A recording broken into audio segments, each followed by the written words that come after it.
let's just jump right in and talk infrastructure. I think that's what everybody is interested in an update on. I'm just going to run through each of the different events that we've had and tell you a little bit about all of them and what their status of repair is. Let's start with dirty water and then work our way to clean water. It's more fun to talk about. But if I take them in order, we obviously have the Rio Vista break, the Himmershey Canal break, 2 Victoria Park breaks, and the 36th Street break, as well as now I'll talk about George English Park. So let me start in Rio Vista and tell you that the permits necessary to be able to do that work are received. I was with the Department of Environmental Protection last week and left their office in Palm Beach County with a permit in hand to be able to do that work. Active drilling is going on there now to drill the test hole that will ultimately be the hole that the pipe is pulled through when the pipe shows up, and that work is ongoing now. That project is on track, and that pipe should start to show up as early as February the 15th, to give you some idea. We anticipate that once the pipe starts to show up and they start to pull it, that's a 60 or so day project to get from the lift station to the valve that we've talked about by the cemetery, and then we'll convert over and remove that surface bypass and get out of being on the surface in Rio Vista. The Himmershey Canal, that repair is holding, and it's anticipated to hold. We've repaired it correctly, so no additional issues there. Victoria Park, we had a couple of breaks there. We've talked, and I've talked with this group and others about our philosophy of replacing whole pipes instead of just sticks of pipe, because the condition is likely not going to be any different further up the pipe. And I can tell you that project, as far as new pipe in the ground, is complete. Over 5,000 linear feet of new pipe in Victoria Park from the pump station to where it ties into the force main. We are working on doing remediation now, which comes in the form of resurfacing the road, repairing the driveways where the pavers were. We anticipate project completion on February 21st of that work, and that will be a brand new 16-inch force main in Victoria Park, and we should then be able to go for multiple decades without having to worry about where we're going to whack that mole next. We've begun work on 36th Street now. We had crews starting to go up to 36th Street, and then we had this break happen in George English Park. If there was one bit of luck that we had through this whole thing, is that they finished the Victoria Park project one night and George English broke the next morning. And so very rarely do you have a phone call you can make and say, just take all of the equipment that you already have mobilized and just go a couple of blocks down the street and start to work. So if I'm looking for a silver lining in any of this, it was the fact that that contractor was mobilized and close. So we took them off of 36th Street and said, it's more important right now that we deal with this George English break. Let me tell you a little bit about it, because it's new since the last time we were together. Our sewer system and our stormwater system cross in many different places throughout the city. And when they cross in this thing known as a conflict box. So the sewer pipe is in a pipe, and when the stormwater system crosses it, stormwater comes in a pipe. Where it crosses with the sewer pipe, it goes into a box, and then that box discharges back into a pipe, and it looks like a normal outfall into any water body or any other place that a stormwater system would dump into. This pipe broke inside that box, and we were able to tell that because the discharge was into George English Lake, and there's no reason that the sewage should be in the storm system unless it was discharging into the storm system, and that was the only place it could. And so the storm system was treating it as though it was liquid, and the sewer system obviously was then just discharging at that point. I do believe, and I've briefed the commission on this, that we will see a higher volume of discharge in the George English break based upon the number of hours that it discharged than we did in Rio Vista. And the reason with that is because that break was of substantial size that caused it to be a lower location than our plant itself on 17th Street. And we saw the flows at the plant dip down to just about nothing. And so likely what was happening is the plant was coming back to the north, the break was coming to the south, and that was becoming our point of discharge as opposed to it being forced to the plant. It caused our repair to be a little bit trickier because the first thing we had to do was reroute the flow going north. We had to get it going back south to the plant and then be able to isolate that pipe. We were able to do that. That pipe came out of the ground, Very interesting looking wear pattern on it. You could definitely see where the pipe was in the conflict box versus not, meaning that over time probably what has happened is with the tidal influence of that storm system there from George English Lake, that a couple times a day that we would get seawater into the stormwater system that would back up into it and probably into that conflict box, and that pipe over time sat in salt water more frequently than the rest of the pipe itself. A very different wear pattern. And that was probably a violent break. It was not a smooth little line like we've seen in most circumstances. It was a hole that broke into 3 pieces, very jagged edge hole, and that would indicate that when it went with some force. When we look at the pipe, both left and right of it, pipe's in pretty good shape, which is why we felt confident that we could repair where the break occurred and then take the system back to that pipe, as opposed to doing what we're doing in Rio Vista, which is to leave a surface bypass. So no longer a surface bypass at George English Park. Remediation is going on there.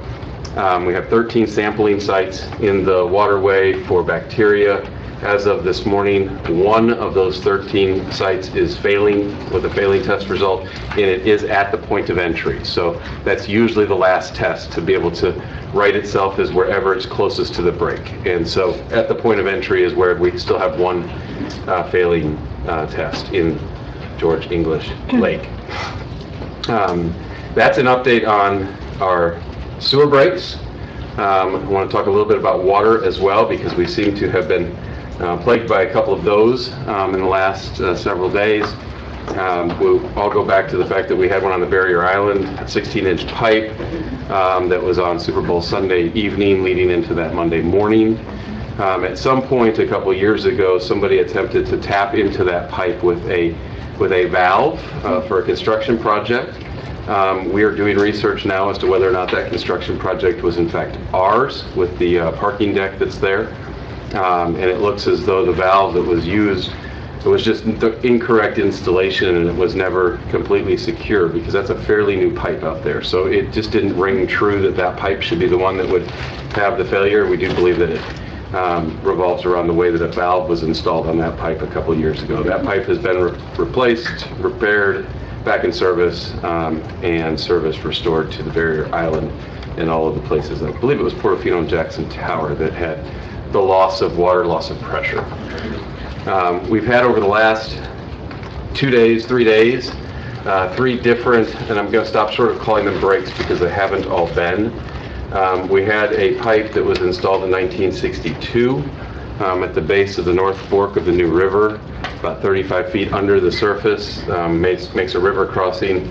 We're losing pressure in River Reach, which is over near Tarpon Bend and Sailboat Bend.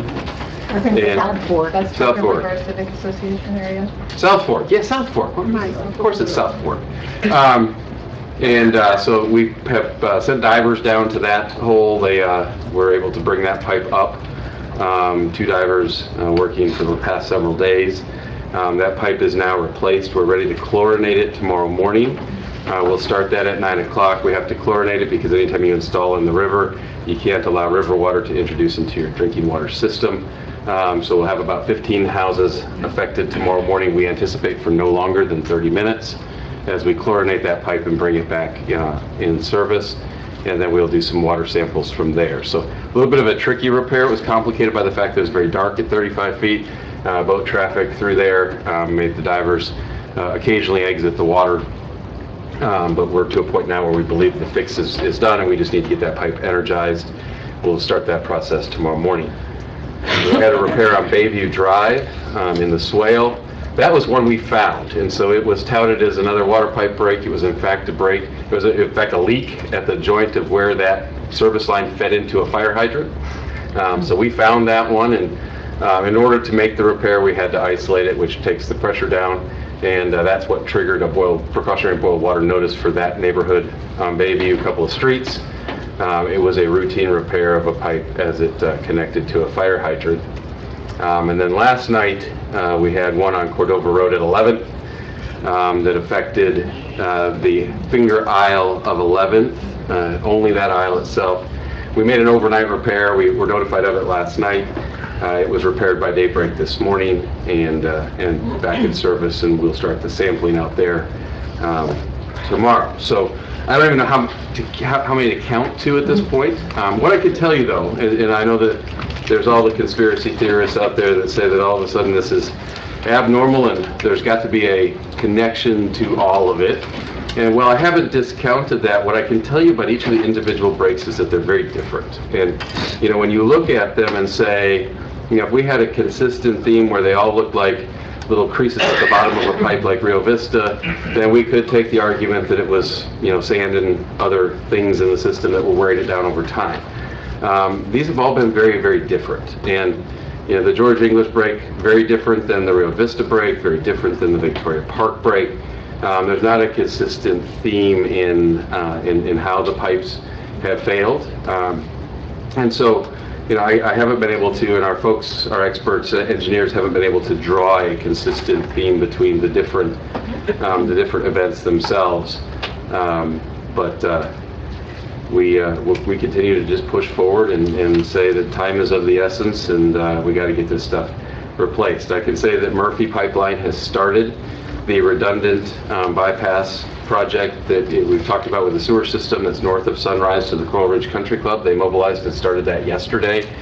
The path is still being finalized south of Sunrise to get to the plant, but material actively arriving. You're going to see a staging area show up adjacent to Federal Highway at Holiday Park, which is central to both of those projects. You'll see that be the staging area so that we can have easy access to material as both of those projects happen. So happy to report at this point that yes, while it's a lot of work, everything is continues on the timeline that we reported early on. We're going to keep driving to those results, and knock on wood, my phone hasn't gone off yet today. There's still 5 or so hours in today, so that is subject to change. But I'll stop there. If you have questions, if you're ready to get to the Vice Mayor, I understand. So just one comment. As Chair of the Infrastructure Task Force, Board Member Mamano, did you want to say or? I did want to say, and very brief so we can get on, I wanted to congratulate the city on their response to all of these myriad misfortunes that we're experiencing right now. I do not believe there's a conspiracy going on.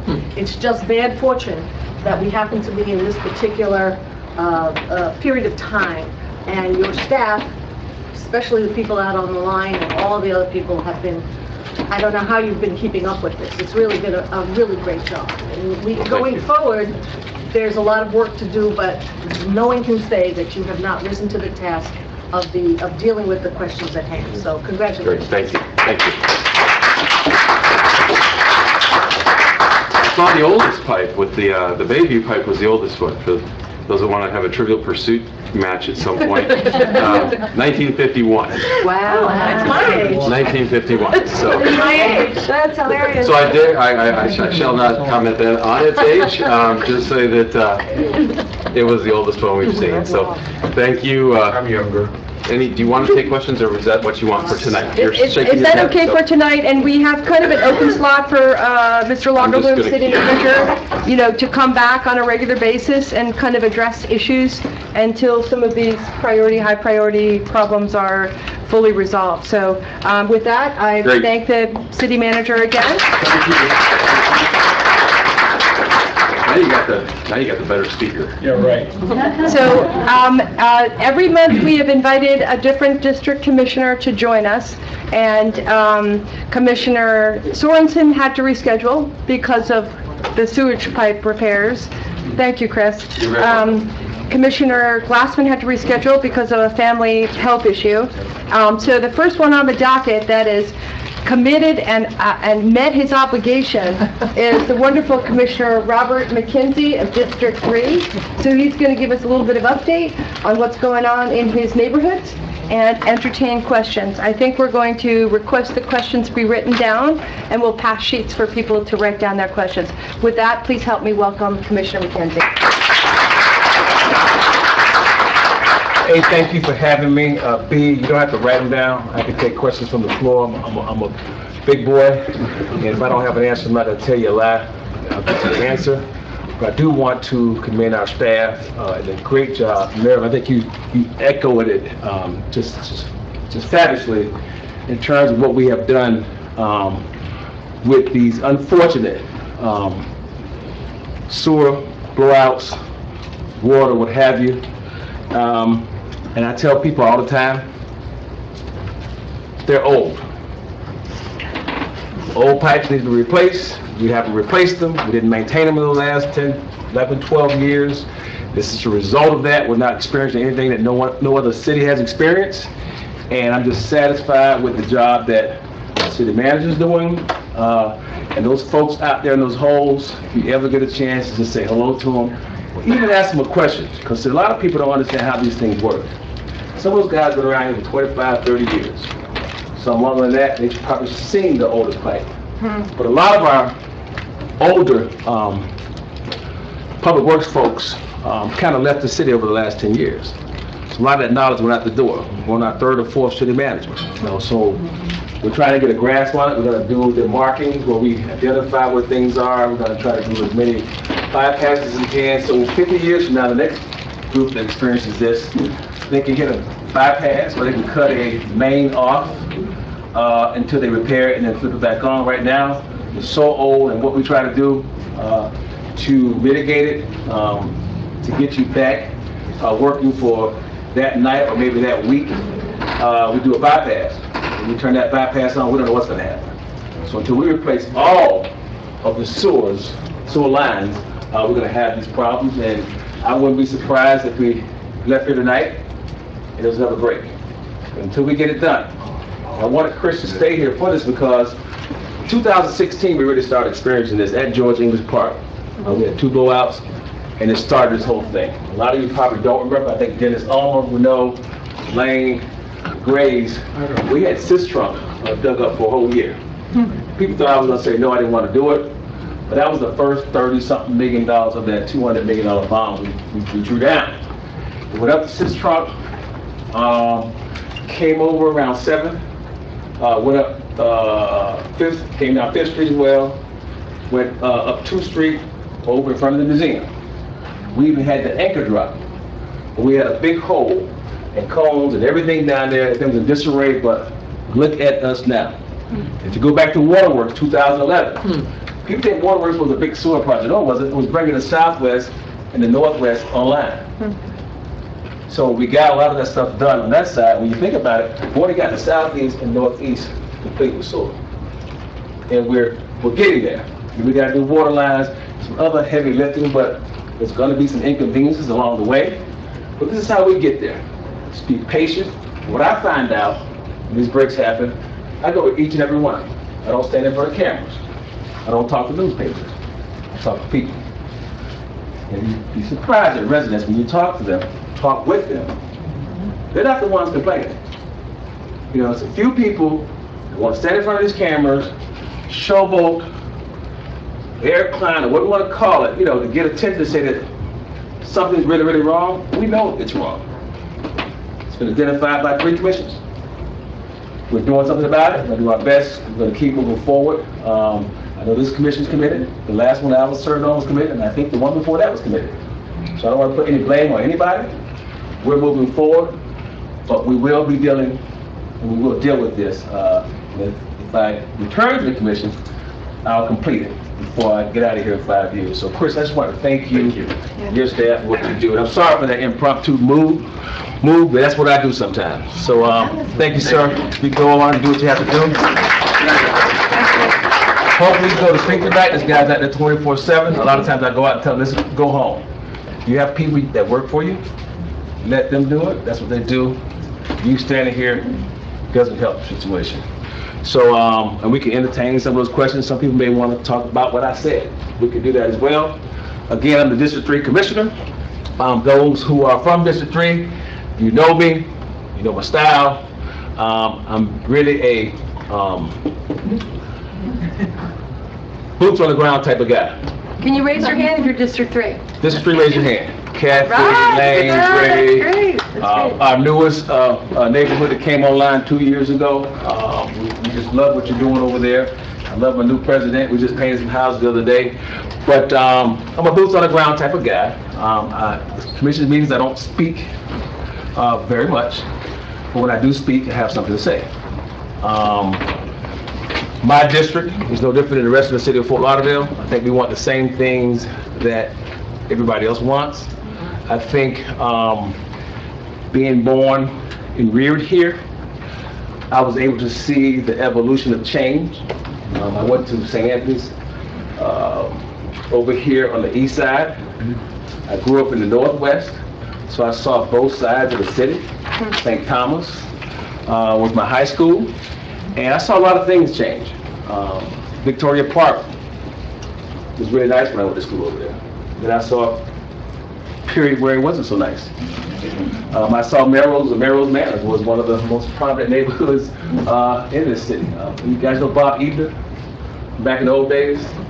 Bob Ebner grew up over there in Melrose, Lockery, and many, many others before they transitioned to the east side. So they were nice neighborhoods. And I just saw so many things happen.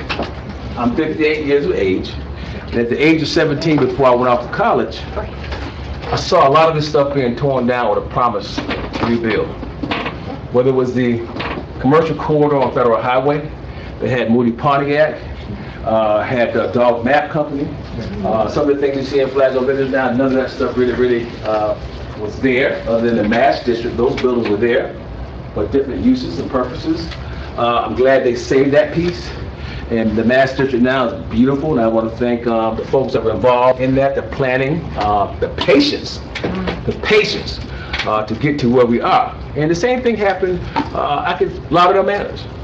I mean, when I was growing up, it was all white neighborhood. I mean, look at it now. It was a black neighborhood, but now I think the demographics have changed in Dennis. Am I correct? Dennis grew up there. Dennis Homer grew up there. He's now living in his family home. We just redid it through one of our programs. He's one of my favorite persons from Lauderdale Manors and in my district as well as the rest of the HOA presidents. But that neighborhood changed, and it needs some more changing because there's still a lot of things over there that need to happen. But we see a different demographic moving in, and they're buying the homes, they're repurposing them, and I think that neighborhood is going to change over the next couple of years. And if you go to the Sistrunk corridor, which most people want to hear about, but my district's not just Sistrunk. My district is that Lauderdale Manors area. It's the Rock Island area, which a lot of folks that grew up in Dixie Court, Kennedy Homes, Sunland, Northwest Gardens, and all those areas. When those folks first came here in the early, late 40s, early 50s, from wherever they came from, they lived in the public housing. And the first public housing was at the railroad tracks, right across from Sistrunk Park. The first public housing was right there. It's no longer there now. Our black downtown was right there. So when people talk about Sistrunk, they think everything was on Sistrunk. All these buildings, all this economic engine that we had, it wasn't there. It was between 7th Avenue and east to the tracks. Hotels, grocery stores, whatever we needed that you needed on the other side, we had it right there. But that promise to rebuild, we tore down with that promise. And we displaced folks. I was 17, 58. So Sistrunk doesn't define me. It is just another neighborhood in my district and in your city. I use an analogy that it is ground zero. It is the last place that we invested money, but when they decided to do the CRA, we had to start somewhere. We started at Federal Highway. And that's how we created this, and the tip. That's how the tip works. You build something that can generate those dollars, and you keep that momentum going. More than 4.5 years, that is over. That is over. And we just started putting dollars between the tracks and 7th Avenue. We haven't even gotten on the other side yet, other than the YMCA, which we're very excited about that. It didn't come without controversy, but it was a small minority. The majority of folks wanted it. We're going to see it 2021, January 8th, we promised before my birthday. they would have it done. That's the promise the contractor made. We don't know when we're gonna get there, but I'm gonna hold them to that. But it's gonna be something great. It's gonna be something great. If you look at the other side, we look at, you got Sunland Park side, which is doors. A lot of the manor, Sunland Park, doors, Dorset River Bend, which is where I live. Now I'm on my second time there. When I got out of college, I had a house there. Then I moved back over there as an adult. You got that area that's up and coming. A lot of folks, when you drive down 6th Trunk, you're cutting through. Very few people, Christine, you did a couple times. My kids go to school over there every day. Cut through the neighborhoods and go down one of those side streets. There are people there, people like you and me. You only see what you see when you're driving. You see the crime element that you saw. You saw it down on the Federal Highway in 6th Trunk. But you see it up and down that corridor. That corridor was dilapidated, it was blighted, and it needed attention. So that's where most of those folks that want to do those type things hung out. You turn out to show you teachers, principals, doctors, lawyers. Dr. Mizell, Dr. Sistrum, Dr. Merritt, Dr. Bass again, and others, pillars of this community. When they left those projects, they built homes in Rock Island. They built homes in Golden Heights. They built homes in Sweeten Estates. They built this community. They built it. We came along, get an education, do better. Most of us did what? Just like they did in Victoria Park. Like folks did in Los Angeles, the kids took off. Went out west. Western was better. Pembroke Pines was better. Now everybody wants to come back. So one word that I hate is gentrification. I'll get back to that after this. Walmart. People were afraid of that. I was on the other side then, asking to have it. And I mean, I don't know how many times the store's changed, but we finally got Frank Gatlin to agree to do that project. But look at what we have now. And I guarantee you, in 20, 30, maybe 40 years, something else is going to happen because they have the traffic coming now, the people. It's the highest demand Walmart in the southeast region. Wow. That's how much traffic they're getting. Chipotle's. I mean, this is like 85 something stores and a bank, phone companies, Marshalls. And the Marshalls is not your typical Marshalls. It's like it's a smaller version, but the quality of the stuff that's in there is amazing. I'm a Marshalls advocate. I love it. It's my budget at $30,000. If I'm re-elected, I get a raise. But I say that to say that we're looking for the same thing that the rest of the city wants. If we do, we get my district up to par, imagine what our whole city would look like. Imagine. So I have to fight hard for my district.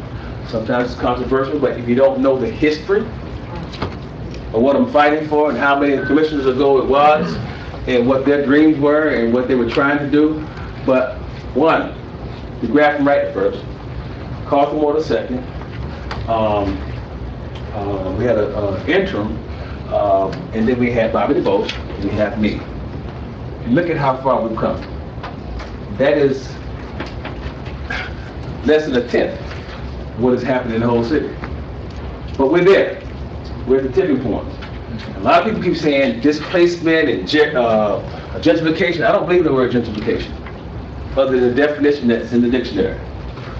This says to improve, make better, but bring back the middle class. When I grew up there, Ms. Gray, your husband was coaching us, teaching us, it was a middle class neighborhood. It's when we left Victoria Park, when we left Los Angeles, when we left Modern America, when we left Melrose, it became what we saw the last 20 years, slum and blight, and things that we didn't grow up with, but we want it now to be improved. We want it to come back to what it once was. And you can't saturate one area of the city with low income or rentals. That's what happened in Victoria Park for a while. It was just rentals everywhere, but look at it now. Look at it now. Northeast 13th Street. I started with Catherine Barrett over there, Catherine Barrett and Tim Smith 20 years ago as their contractor, doing things. the kids, the transition home for the kids, the garden. I did the thrift store. That's what I do outside of here. I'm a contractor, not a big one, a little. People, he's a developer, though, but if you can do a dog house, you can do a big house. And that's what it is. And I've seen a lot. I'm a second generation contractor. And I think we all want to go to the same place. Sometimes we don't know how to communicate our likes, dislikes, and my style might offend someone. Your style might offend someone. But how do we get there as a city is what matters to me. And when you read on our own system about what Fort Lauderdale is, it talks about it being a Venice of America. And when you look at that, you think about, why is that? You think about somewhere else, right? We got 10 miles of beach, 8 to 10 miles. We got 38 square miles of the city. But when you look at that city, what separates the neighborhoods is the water. Is what? The water. North Fork, South Fork, New River, Tarpon, Meadow, all these other little waterways, they separate the neighborhoods. Then we drink by that big, beautiful ocean. We all love to go play and swim. And we really don't want a whole lot of things going on out there because that's our own backyard. We've had it for years. We really don't want other folks coming to it. But since I can remember, spring break has been crowded. Tourist season has been crowded. Traffic has been there. But when we move back there, we're saying, where did all this traffic come from? It is just in your face now sometimes, Shirley. We have a conversation all the time, Shirley. We have a very good relationship. And she used to tell me, and I could have been offended when I first got here, you should come to the beach sometime. Hey, I grew up on the beach. B, my sister has a condo at Oakland Park and A1A, where my children go every weekend, and I'm there every weekend, so I spend a great amount of time on the beach. So when you say that in your frustration, and I call her out, she sits in my commission seat. I haven't seen you there yet. But, well, it's over your building, you won't let me in. But she invited me to a Christmas party and New Year's party and everything she has, she invites me. We have a good relationship. I did that to break the monotony in the room. That's a very good example of people not knowing each other, but 6 years later, we know each other. I grew up with some of the folks in this room, kid brother, and I'm just like you.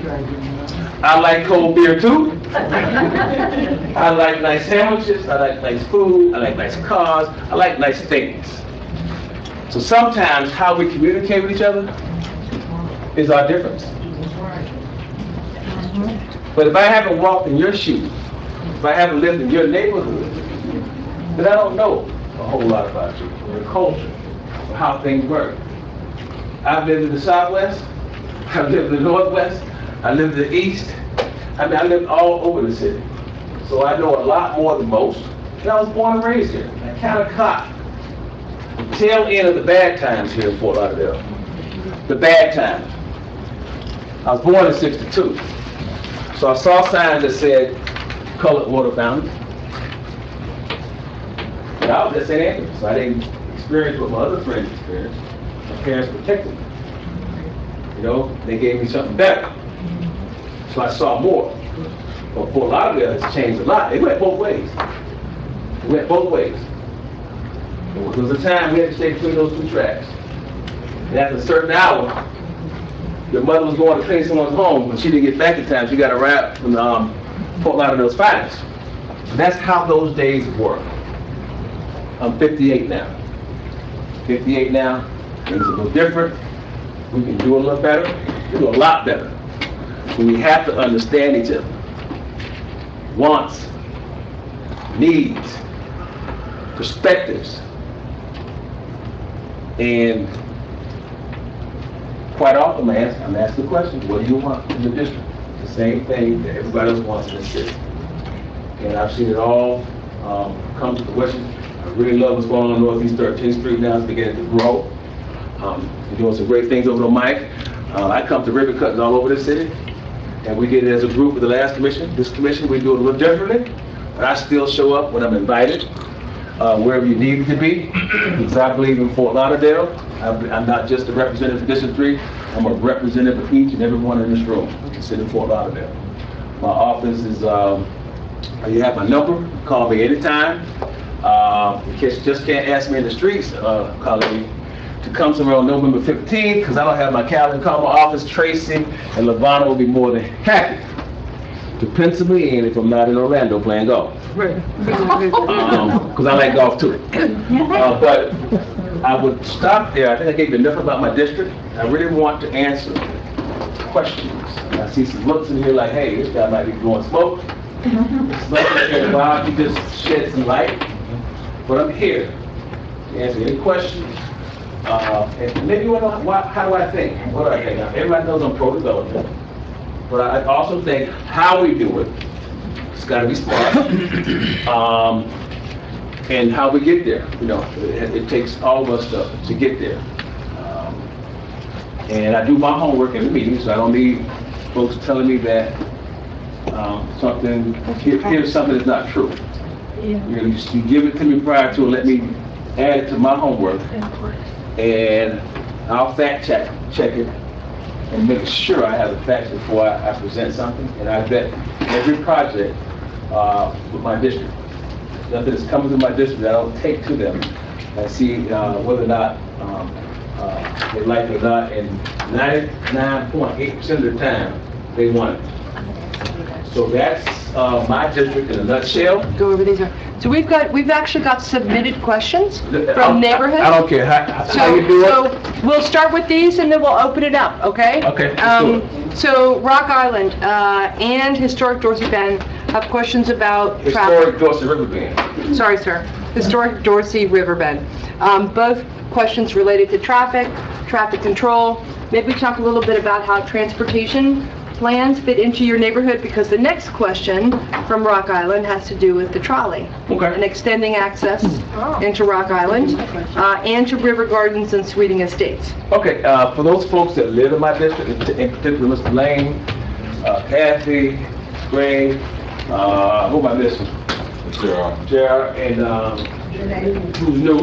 I saw today. We participate in every master plan that everybody else participated in, and oftentimes we break them up into little groups. But when we started dealing with traffic, I sit on the MPO board. Every new street, every new opportunity for public transportation, the complete streets, streetscapes, all that stuff is shared at my district meetings, and then I take it on the road to the HOAs. I don't inundate the HOAs with my agenda because that's their meeting. But we have relationships where we share information. And we did a couple charrettes, if you will, about public transportation, in particular the Sun Trolley. Because what we found out when the Sun Trolley first arrived, it was serving a certain segment of my district. But as things grew, Walmart, as things grew in Rock Island, as things grew in other parts of the city, and we had the heaviest ridership. We even tried this with the Gulf, and we cut out the routes there was no ridership for. My district has the heaviest ridership in any public transportation, Sun Trolley in particular. So we had a charrette, a couple of them, we had great participation, and we redid the routes to accommodate the neighborhoods. Everybody doesn't get what they want all the time. It happens in my district too. And we did the routes best we could based on where the riderships were going to and from. And what surprised me was they wanted to, in particular your area, Franklin, they wanted to go to the Publix on Sunrise East. And that was taken into consideration as one of their most traveled points, but that's coming from the Rock Island area. We had the folks from my district, not my district, in the middle, Central corridor, which is basically Northwest Garden, a lot of my housing authorities.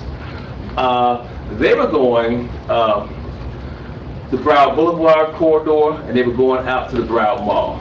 I didn't really want to see anything going outside my district, but when you think about, you look at the people who were riding this ridership, they were going to work, from work.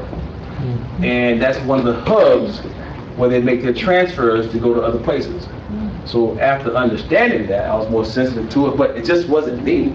It was a bunch of people in the room making these decisions. As we continue to grow, we can always redo the routes. Traffic, I've lived in North Lauderdale before. I lived in Plantation. I lived east. I lived everywhere. And during rush hour, there's traffic on every major thoroughfare going east and west. All right?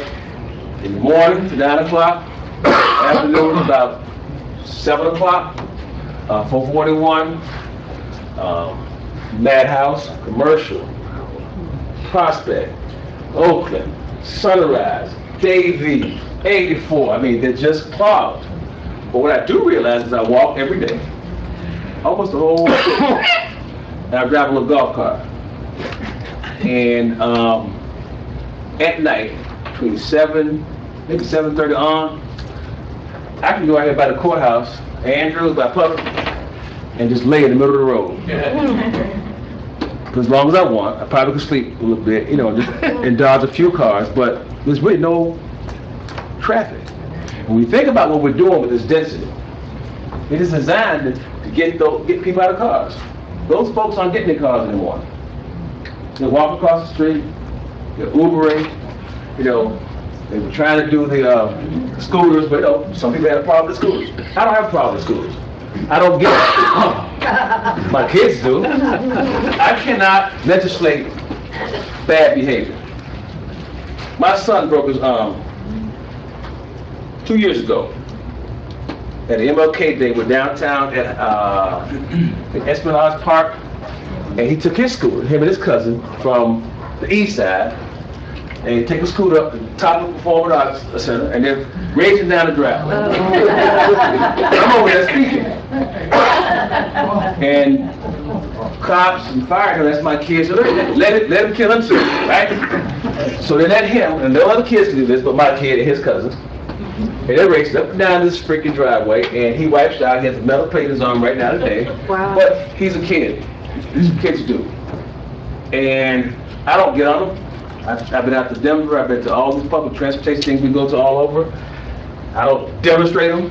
I kicked off the complete streets the other day. We had a touring section of that where people got on scooters. I did not touch the scooters. It's not my thing. Give me a golf cart, I'll get on a skateboard, but not a scooter. But those are alternative ways of moving people. We have to try something. We killed the trolley, or the rail. We killed it, some people hated it. But Fort Lauderdale is a city that was built backwards, if you ask me. I was just in Orlando. All their highways intertwine into downtown. All their sports arenas downtown. So it takes that traffic, straight to the downtown area and dumps it. We built all this stuff with no way to move people, and now we just want to keep widening roads for more cars. Think about it. This street needs to be bigger. We need to time the lights. Well, the lights are timed right now, believe it or not. There's a regional transportation office over on, I think it's Commercial and like 441. They can see you have a flat tire on any one of these roads. When they see traffic, backing up, they're making adjustments. It's just not what we want to hear. It's not what we've been crying for. Well, we need to synchronize the lights. No one's ever gonna get that right. We gotta get these people out of these cars, because we can't make any more roads. We're gonna take your house? You gonna give it to us? I can have it? Yeah. Okay, so we're gonna make another lane. This week, for sure. But these are the trials and tribulations, and hopefully I answered the question. But we will always revisit traffic and how we get around. And the other thing was slowing traffic down in those neighborhoods. Well, I had probably, since I've been here, 65 to 85 requests to put speed bumps. The last commission, this is a true statement, in particular Jack Sala, he didn't want speed bumps all over the city. And I used to argue with the city manager, So you have to do a traffic study. Come out and do a traffic study. If you have enough cars coming in, you can't get speed bumps. But I got 5 kids who got hit by cars. So if I was backward, and if you keep pushing here, you'll find out the real answer. It's our own ordinance. We make the ordinances. So now, those 65 speed bumps that I was chasing, this city manager is going to get them for me. So frankly, the ones that you identified to me 4.5 years ago, you're getting them. Kathy, you're getting them. We're getting them. We have neighborhood support here. I know you get all of the complaints, and the best way to get information to us is through neighborhood support. Stand up there. Best way to get information to us. Great job. But think about this though. Oh, Hal, look at this, Hal. The rest of them. Stand up. Hey, that's a great.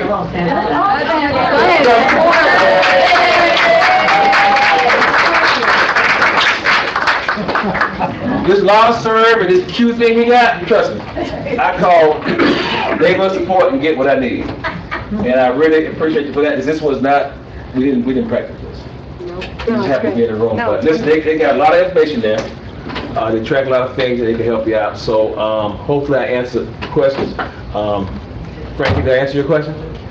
Or are you going to get me on the state of the address on March 2nd? So let's take, it's 7:17, guys. Let's take 2 or 3 questions. I saw Ms. Cummings with her hand up, a gentleman in the back. So gentleman in the back, do you want to go first?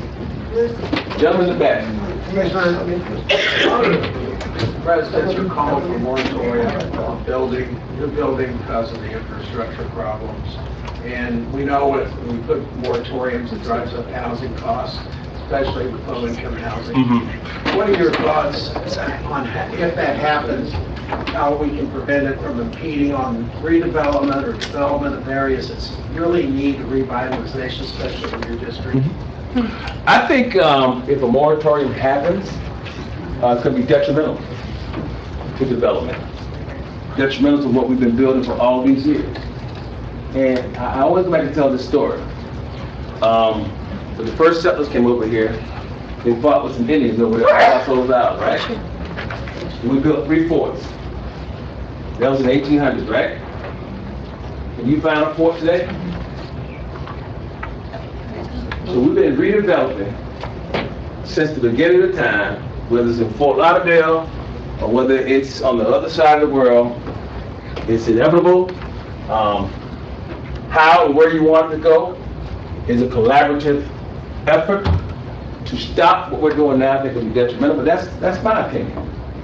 You should feel the way you feel, and everyone should feel the way they feel. We should roll the dice based on the majority input and do that. So I keep telling you, you keep asking, what do you want? Same thing you want.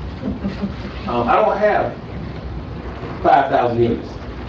I don't have 1 unit yet. The one building I bought this district was 613. It's not even in my district anymore. I just described to you that was the old downtown. That district was taken from our district 9.5 years ago, based on the population. And here's what's going to happen to all the smart people in the room. All this building that happened, they're dropping people in neighborhoods. This year is the census. Guess what? We got a redistributed population. So there's going to be some things that you have now you won't have when you wake up. I've experienced it. I lost half of a district. And now that you're developing, people are dropping. They know this is a true statement. They're dropping, and we do it by people. Not wealth, people. That's why a lot of times you see things gerrymandered. So we got to keep it going so that everything's equitable, I think. And I think a lot of the projects have already been approved, most of them. Look at downtown. It's pretty much built out, the downtown corridor. Hold on a second.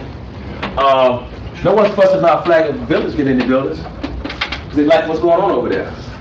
Northeast 13th Street has a new open arms to develop it.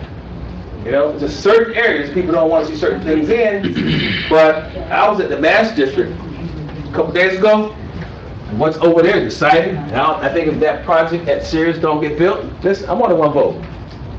So I don't control anything. Doesn't get built, it's gonna hurt 40 years of planning. That doesn't get built, it's gonna hurt Northeast 13th Street. Where are you? Yeah. It's gonna hurt Lake Ridge. Look at Federal Highway, And me, it's gonna hurt you. yeah. So, I mean, don't just listen to the naysayers, don't listen to the yes people. Look at what we have. I like waking up. I like walking 14 blocks to get a cold beer. 14 blocks to go to the bank. I like that. I like to get those cards. I like what's happening downtown. There was a time when Los Angeles closed for most of the year. It's exciting now. I'm from the old school. Don't look like you don't know what I know. Who's from here? Who's been here more than 50 years? There was a time when Los Angeles was closed, wasn't it? There you know it. When Patrick Pride sat on top of the tunnel. But I can tell you stories about this car circle. I can tell you a bunch of stories, but my stories are in my heart. My stories are the thing of the past. I can't live in the past. You know, I want the new and exciting things. That's me. Not pushing my will on you, but this is where the city is going. We do have a problem with public transportation. We have a problem with public transportation, but people are in these buildings. People are in these buildings. I think we need it. How we get there, it's going to be based on a vote with my commission. You tell your commission what you want. My group, I haven't gotten one call, one email saying they want a moratorium. I've gotten some people that will talk to me on a sidebar and say I want it, and I think that I can count 4 people. I got 3 calls today, and a conversation with you, young man, about this, a positive, and a guy called me in my office just before I came back, when he sitting back upstairs, and he wanted to be the consultant to go out and convince everybody to not do a moratorium. I couldn't do that. Feel free to contact as many people you want, as many commissioners you want, and tell them how you feel. So I believe in property rights. I believe in human rights. I believe in civil rights. I believe in your rights. So imagine someone came and told you, Mr. Abacha, that you can't do something in your home. How would you feel? So that's my answer. It's wonderful. One last question. Anybody? Yes, in the back. No, you can't answer the question. You see me all the time. Yeah, make it quick, please. See, if they allow that building to come there where the Sears plant is, then they open up stuff like on 19th Street. So we have no control of 19th Street anymore. All they do is throw up a fence, put a piece of green screen up there, and they go on and on and on. So I guess that's a question, and I'm gonna tell you what he's talking about. And be careful when you start talking about what you want, because there's a place, there's a little section, he hates it. I hate it. On 19th Street, by Bass Park, between 31st Avenue and 9th Avenue, to give the location, that we incorporated from the county. But the land use laws didn't change. So they can park vehicles on a vacant lot. They can put up a temporary fence and store vehicles. They can have an old salvage yard and leak oil into the streets. Private property. Because their laws aren't what the city laws are. I've been working on it for 6 years with Frank and his group, but we always run into our own code can't go over and code them up. Because they fall under an old law that they grandfathered in with. A lot of people don't want to give up industrial. We're going to have the same problem in our Flagler. Park is west of the tracks. The people that own those buildings, they're not looking for Wentworth. They're not giving up their storages, their industrial zoning. That's expensive stuff. They don't make that anymore. So it's going to be a big fight going forward. I like what everybody likes over in Flagler, but those folks aren't going away quietly. Janae, I'm sorry. No, it's no problem. I just wanted to add to the problem that is going on now with the affordable housing situation, and I just had to address that. I know that I've talked to many investors along the way who always say we're building a building and we're going to allot so many units in that building for affordable housing versus low-income housing. And it troubles me that in our time here, thank goodness for community court downstairs on Wednesdays for the homeless, thank goodness for HAC and some of the other residential treatment centers in the homes with bed. What are we going to do, number one, for another homeless shelter in the city of Fort Lauderdale, if that's a possibility? And also in regards to restricting individuals from building these high rises and only allowing for a few affordable housing, but they're utilizing CRA funds for that. Well, all of the CRA funds that we use, especially in my district, we had an agreement where they had to have affordable units, or there was some type of a component in there that would drive that. What happens in the downtown corridor, again, it's property rights.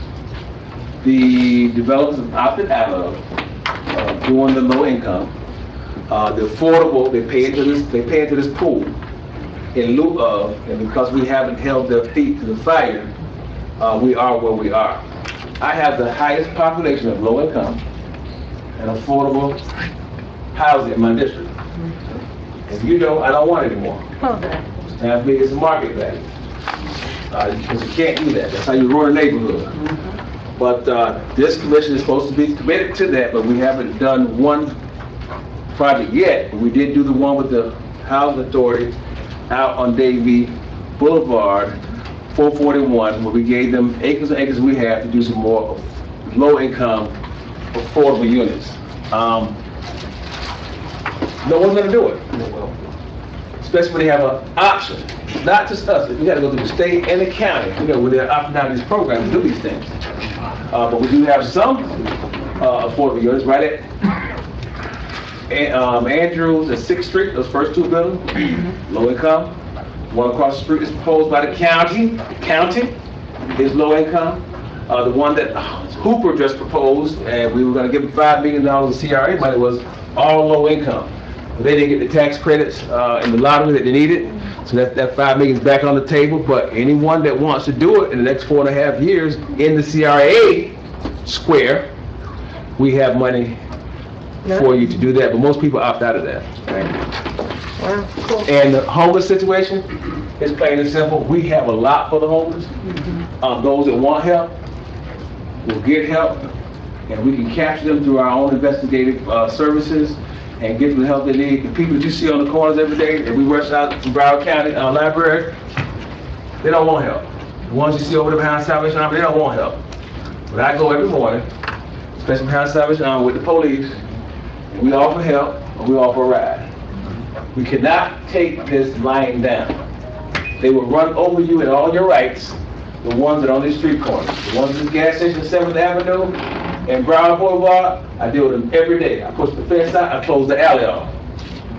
You know, but you gotta take drastic measures, or folks are gonna sit there and do drugs and drink on our streets. We don't want that. That's not homeless. That's addiction, it's mental health, other things. We're going to 456-bed mental health clinic right behind the Walmart. They've already broken ground. Henderson Clinic. They came to me and said, McKinzie, you want to do this? You were afraid. A lot of people think, you were afraid I was going to say no. Absolutely. I want that. That's going to help. But a lot of times we don't want it in our backyards. That, I want it because you know why? The other clinic, been sitting there since I was a kid. I take my sister there once a month. I have another sister that I can't get in the car to take her there. So we all have that in our circles. I got one that goes, been going for 26 years. I got one that won't go, and she's probably at the street corner right now drinking or panhandling. I'm not afraid of it. It's a testimony. But that mental illness is real. Addiction is real. If we don't do something about these streets and stop playing philosophical games with giving you guys away $1 million, we can do it because we did it once before, Hal, in your department, and we were rapidly rehousing people left and right every year because we control it in the house. I'm passionate, not aggressive. I'm assertive though. But when you care about something, you speak with passion. Thank you, Janae. Okay.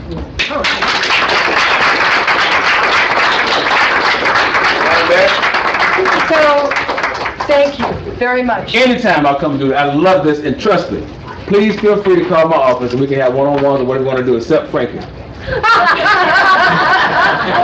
it's clear you're deeply embedded in your community, long-term relationships. Thanks for talking about a lot of what often feel like insurmountable problems in a really down-to-earth way. I thought this was really beneficial.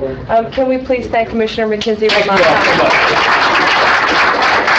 And happy Black History Month. Great that Fantastic. you were here. Appreciate that, all right? Thank you, sir. If you need me to speak anywhere, let me know, okay? Thank you. Thank you, Go love you all. ahead. Love Thank Philip Lauderdale. you. Thank you. So we will have Commissioner Glassman and Commissioner Sorensen and Commissioner Moritas scheduled in the coming months. So thank you all very much. We're going to go back to the regular schedule, go back to roll call. Yeah. Okay. Quick roll call. Bell Harbor Homeowner Association. Bermuda Riviera Association. Beverly Heights Neighborhood Association. Birch Park Beach Homeowners Association. Nobody? Is anybody here? Central Beach Alliance. Present. Central City Alliance. Present. Coley Hammock Homeowners Association. President. Coral Ridge Country Club Estates. Coral Ridge Association. Present. Coral Ridge Isles Homeowner Association. Crescent Park Civic Association. Downtown Fort Lauderdale Civic Association here, Edgewater Civic Association. Edgewood, I'm sorry. Flagler Village Civic Association. Galt Mile Community Association. Harbordale Civic Association. Here. Harbor Beach Property Owners. Harbor Inlet Association. Historic Dorsey Riverbend. Home Beautiful Park Civic Association. Idlewild Improvement Association.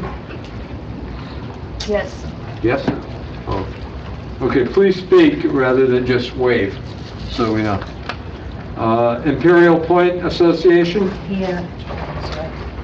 Lake Ridge Civic Association. Here. Landings Residential Association. Lauderdale Beach Homeowners Association. Here. Lauderdale Harbors Improvement Association. Here. Lauderdale Isle Civic. Here. Lauderdale Manors Homeowner Association. Here. Melrose Manors Homeowner Association. Here. Middle River Terrace Neighborhood Association. Here. Nurmi Isles Homeowner Association. Here. Poinsettia Heights Civic Association. Poinciana Park Civic Association. Progresso Village. Rio Vista Civic Association. River Garden Sweeting Estate. Here. Riverland Preservation Society. Here.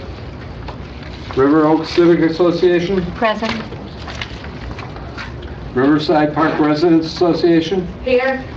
Rock Island Community. Here. Sailboat Bend Civic Association. Seven Isles Civic Association. Shady Bank Civic Association. Sunrise Intercoastal Homeowners Association. Present. South Middle River Civic Association. Present. Tarpon River Civic Association. Here. Victoria Park Civic Association. Here. Record time. Wonderful, we have a quorum. Okay, thank you very much. All right, so announcements really quick, and we're going to combine this with the president's report. The neighborhood support night is this Thursday. Fabulous event. A sign-up sheet is being passed around. Please sign up if you'd like to participate at the council table. We're right at the entranceway. It's a wonderful event. Also, a major announcement for those that have not heard. Our Betty Shelley is being honored on Saturday at the Imperial Point Entranceway Monument, which is located at Imperial Point Highway, Drive, and Federal Highway, starting at 4 p.m.? 4 p.m. 4 p.m. So please come on out for a little bit of fun and a lot of festivities to once more honor the wonderful Miss Shelley.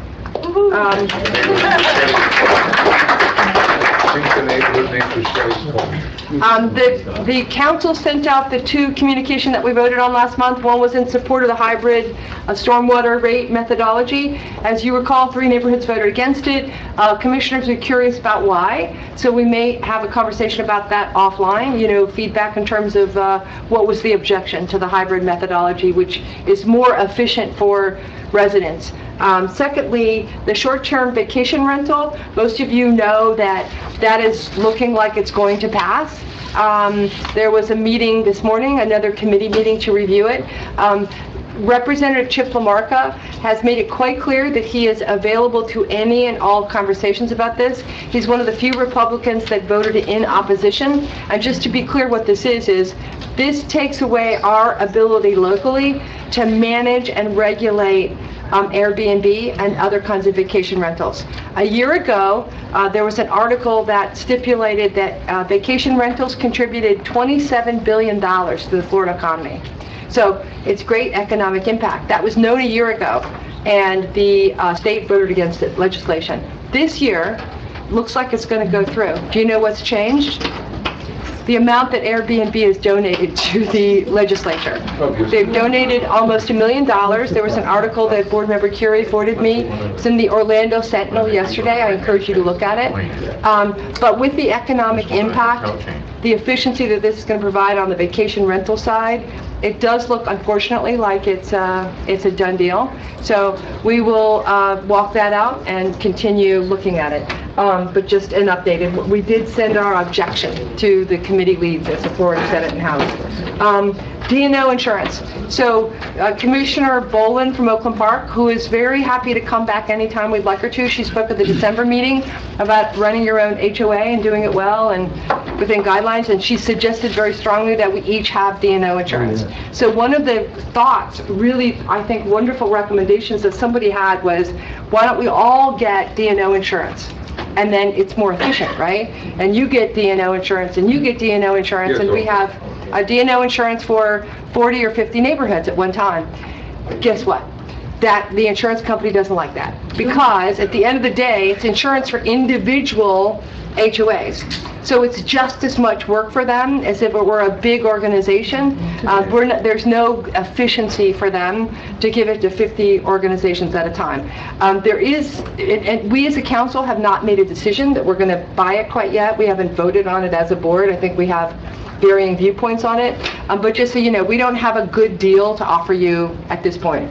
Last announcement before we hand it over to review and accept the minutes is there is a soccer match that's coming up that Board Member Curry, you want to talk about briefly? I think you took my paper. Okay, we had a discussion briefly about different things we can do that's a benefit of being a member of the Council of Civic Association, and one of the things that came up was the potential to get group tickets to a soccer game at the new stadium.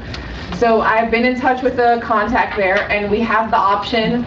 What we'd have to do is have a $200 deposit, which would have to be approved by the general membership, and then that deposit would lock in the prices for tickets, and you could get ticket packages starting at $20 per seat. And yes, a $20 ticket does have a chair, and the prices could range all the way up to higher prices. So the opening game is the 14th of March. They're not doing these group packages for then, so the first available one we could do is March 21st.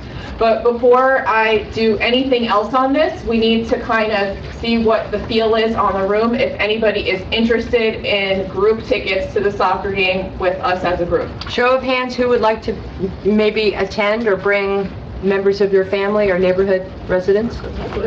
So how many do you need for a package? It depends, so let me just, 1, 2, 3, 4, 5, 6, 7, 8, 9, so a dozen of you. How many tickets do you think you would each want? 2? True. Okay, so I'll see what I can get. Okay, Thank you. wonderful, thank you. And Board Member Mamano also has an opportunity, she's working on. A member event. We had such great fun when we went to the museum on neighborhood night, that Kathy and I are trying to put together a similar event at the African American Research Library. We have 2 options. They have a program there called Cultural Conversations. They have it on every Thursday, third Thursday of the month, where they have a speaker on an item of interest, general interest of the public, historical value. They start those programs at 6:30 in the evening, and we looked at the possibility of having a small reception before the conversation with some wine and some nibblies at 6 o'clock on the third Thursday of every month. The next one is in April. And it's a discussion on the history of African Americans and the library system. A very interesting program. I've seen the highlights of it. The other opportunity we have is that they're putting together their latest, newest, greatest exhibit. And they have an open exhibit on Tuesday nights, starting also at 6:30. And we were talking about perhaps having that same kind of, group meeting, some drinks and some munchies, right before the presentation of the exhibit. And we'd have the curator take us around and show us the exhibit and give us some history of the library. These are 2 possibilities that we're working on, and we'll explore other possibilities as well. But we just wanted to keep you all up to date that that's one of the member events that we've been talking about to get all of our groups together. We had 5 neighborhoods at the museum, and we had a really good time. And we're hoping to have a bunch of people, a bunch of neighborhoods represented at this event. And it's not just for you, you can bring friends and neighbors too. So it'd be an opportunity for people to get together socially outside of the regular meetings and just have a good time together. Sounds So we'll be wonderful. back to you with some options there as well. Some dates, that's wonderful, that's wonderful. And looking into other district territory, we're kind of crunched a little bit downtown often. Okay, fantastic, we're going to move on to, may I get a motion to accept the minutes from January general meeting? So moved. All in favor? Second, all in favor? Aye.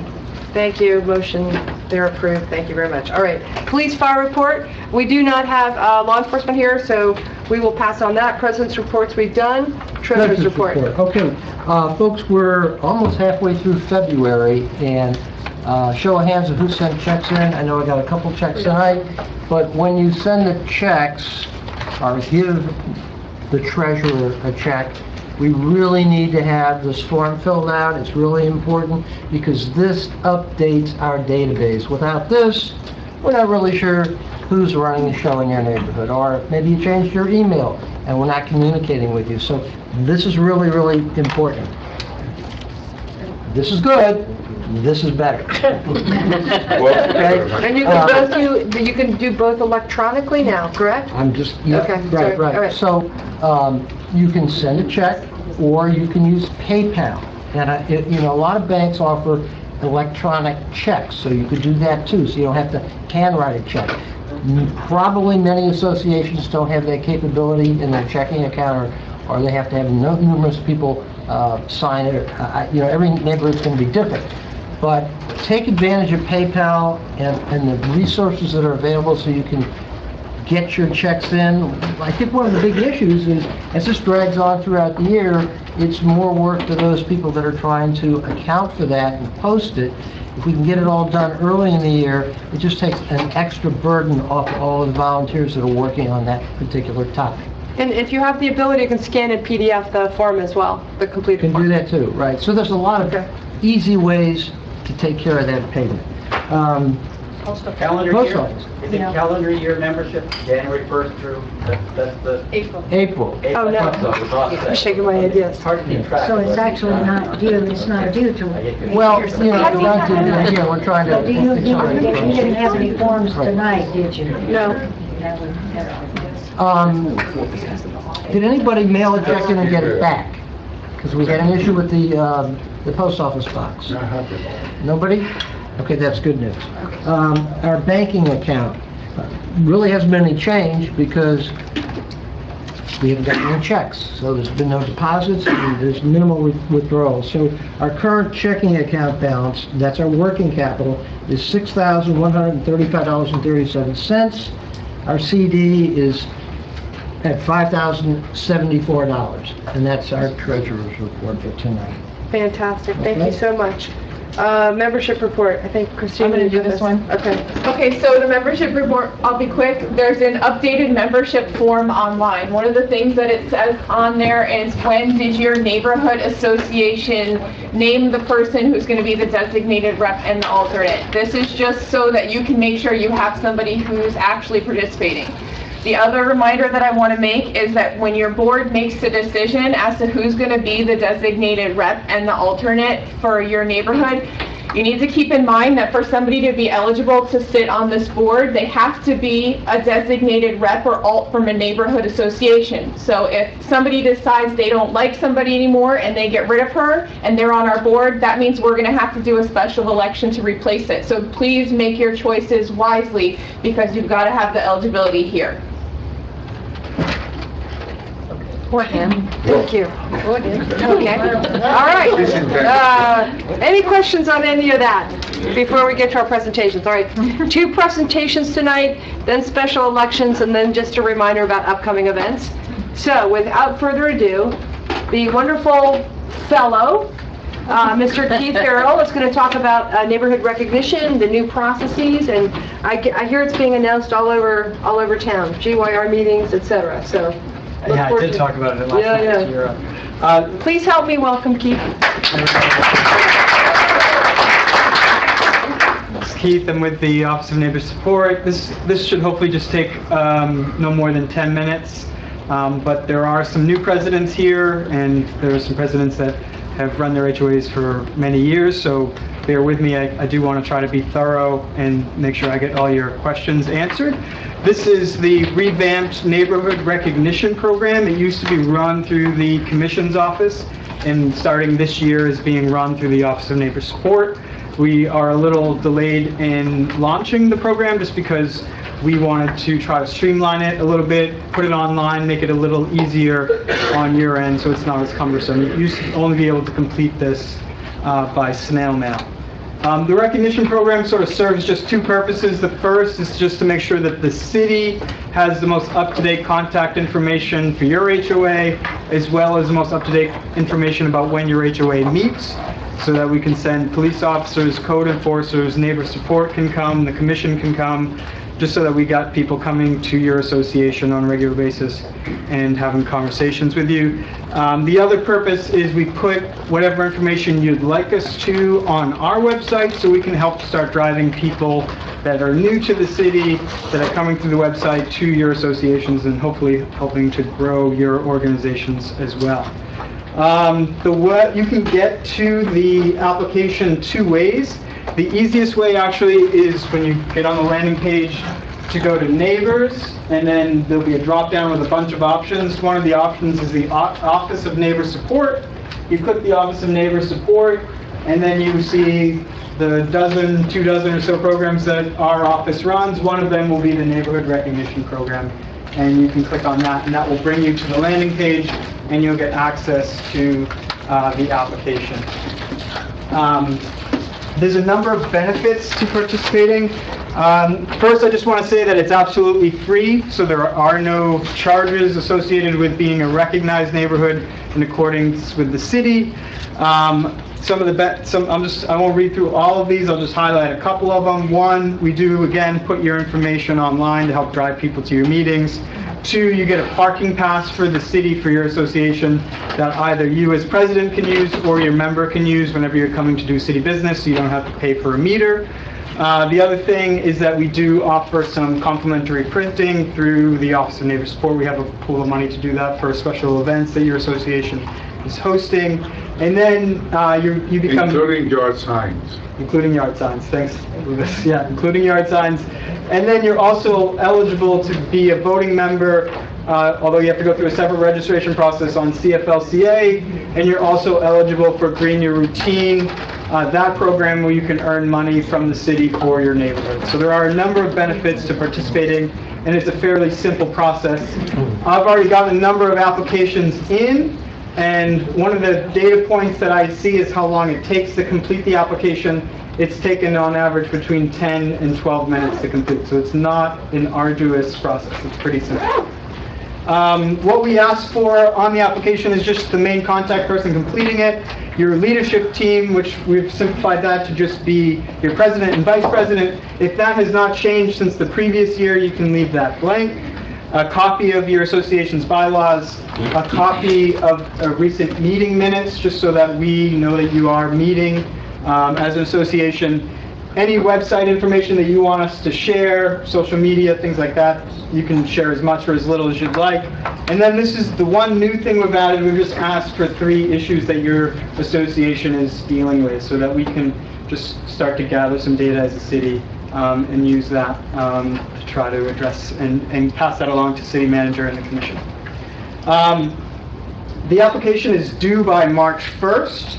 So that will help lead in, we aligned that so that leads in nicely with the membership drive at CFLCA. So you become a recognized neighborhood with the city, and then you fill out the membership portion with CFLCA, and then you're good for the remainder of the year. I've set an internal goal of 70% of the neighborhoods recognized. To the best of our ability, we've counted numerous times. There are 85 neighborhoods, so we would like to get 60 neighborhoods recognized. So far, as of 4:45 today, about 8 neighborhoods have finished the application process, so we're at 9%. And again, the application's good through March. Go District 4. It's open till March 1st. Yeah. Other ways that you guys can help spread the word, the district reps on CFLCA have been very kind in offering to help me and the Office of Neighbor Support do outreach to the neighborhoods to try to encourage them to apply. I tried as best as I could to send emails this week to all the current presidents. If you didn't get an email from me, please see me afterwards, and I can make sure that I pass along a link to make things easy for you.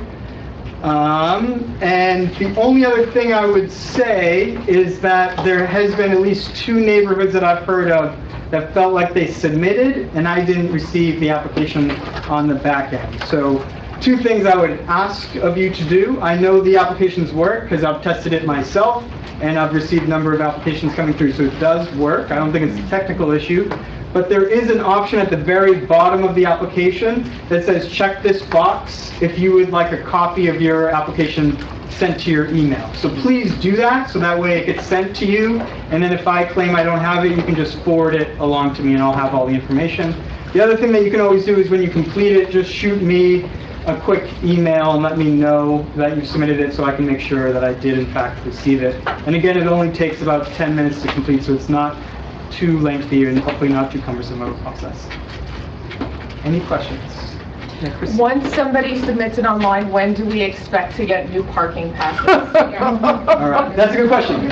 So, Jania in the back, connected with Transportation and Mobility, the expiration on that says, was it December 31st? Yeah. We've spoken with them, it's good. They are going to extend that current parking pass to March 15th. So you don't have to cross it out or anything, they just know those parking passes are good till the middle of March, so you're good till then. We have the application going till March 1st. As soon as that March 1st deadline is hit, we'll forward all the information, all the neighborhoods to CAM, and they think within 2 weeks that we'll have the new passes. And so on that March meeting date, we can come with those parking passes. Yeah. A follow-up to that and then an actual question. What if you didn't get one last year? Say your neighborhood. Allison Bucker from Tarpon River. What if you did not get a parking pass last year? Is there a solution in the meantime? There's a lot of traffic and mobility staff, so I'm sure that would be really easy to take care of. Jania, what do you, Tarpon River didn't receive a parking passes last time. Is there a way we could get one before March for them. We can look into it, We can look into it. Okay, and then my other question is... Tarpon River, yeah.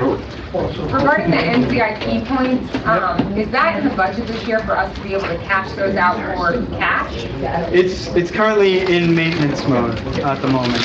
The programs, we're keeping the program alive and we are accruing points, but for at least through 2021, you're not going to be able to cash those points. Okay. Abby had her hand up. Yes. If you're already a recognized neighborhood, you have to fill the application out again, is that something you have to do? Every year. Yeah, so I know that, and I'm sorry about that. I know that might be, you might not see the logic in it. We just want to make sure that every year we have the contact information because there are quite a few elections, and if we go a few years without doing it, we would lose track of the presidents. So it's just to make sure we have a continuous connection with each of the HOAs. This may sound silly, but I really like, except for the last screen, that you're referring to us as neighborhoods or associations instead of HOAs. And for the longest time, you always called us HOAs, and I go, ugh. Most of us are not HOAs. Yeah. So thank you for that. Sure. Any other questions? Good question. Okay. These are the neighborhoods I've received applications from, so if you're not up on there, please submit it as soon as you can. Can I make a suggestion? I'm assuming that you'll be sending out another email blast to get more people involved. Could you actually put a direct link to the application rather than expect people to go and find it? Mary, There it is, so there's the graphic that says click here to go to the application. Folks, a little quiet, please. Thank you. A little quiet, thank you. Marilyn just asked in the next email blast, can I include a direct link? Maybe I was being too much of a millennial, but I did include a direct link. It's just a graphic that says click here to go to the application. So click that picture and you'll go right to the application. Excuse me, I have a question. Yeah, Mike. Could you do the urgency to this, of the current emails that you have? Can you press on once more that the deadline is March the 1st? You follow me? And this involves parking passes and everything else. So the presidents will, you're going to kick them in the pants. Yeah. You follow me? And kick them over the curb a little bit. I'm hoping... It does say March I'm hoping 1st. that... It says March 1st. I understand that, but send disregard your parking pass and everything else that's along with it. You know what I'm saying? It's like a carrot leading the horse. Right. Okay. Right. Yeah, we're definitely going to do another round of outreach by email, and then at the last week, I'll probably be making phone calls. Thank you. All right. Thanks. So just a thought, as we're all entering the 21st century and you're a millennial and all that, we have a form that members are being asked to fill out and to renew membership for. And you have a form that's being asked to be filled out for recognized civic associations and neighborhood associations, which asks for almost the same detail. The difference in the two forms might be worth looking at, because can't we align, right? Yeah. Why request the two forms when we could combine them and do this process together every year on an annual basis?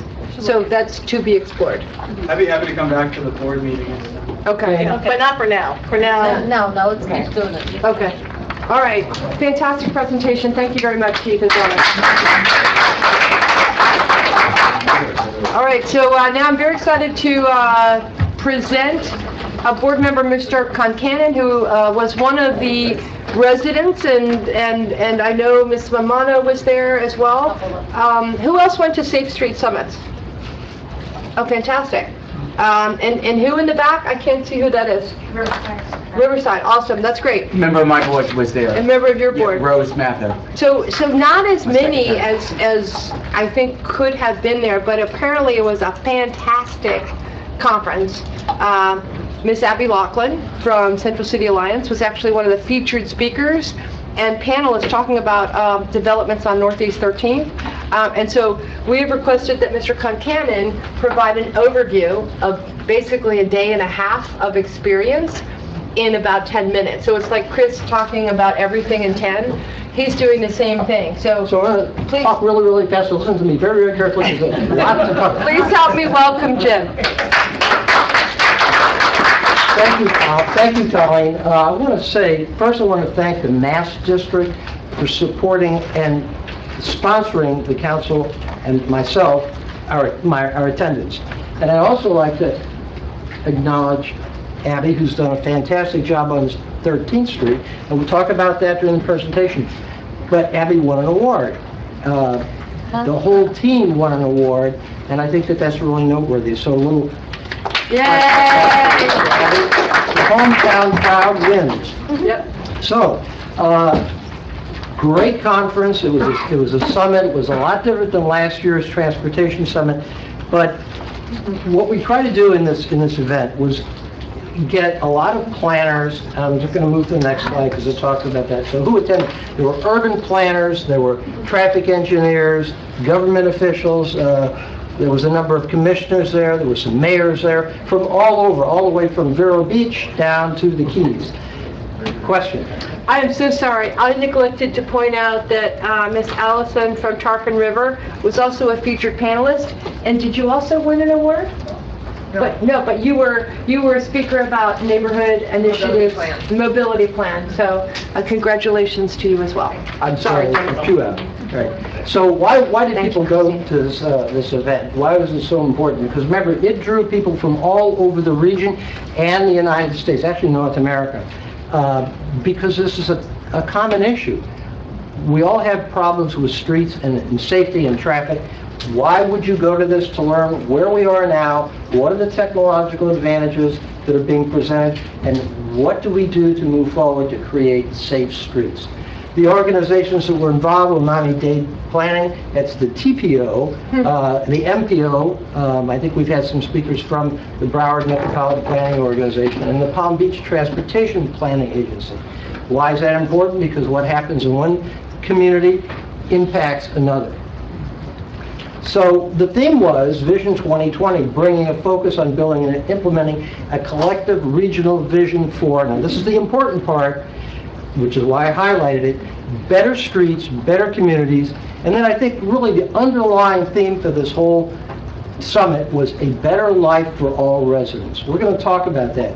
So that's kind of the framework for what took place on Friday, all day Friday. It was broken up into two different parts. The portion before lunch consisted of a keynote speaker from Holland who was absolutely fantastic, Miguel Colville-Anderson.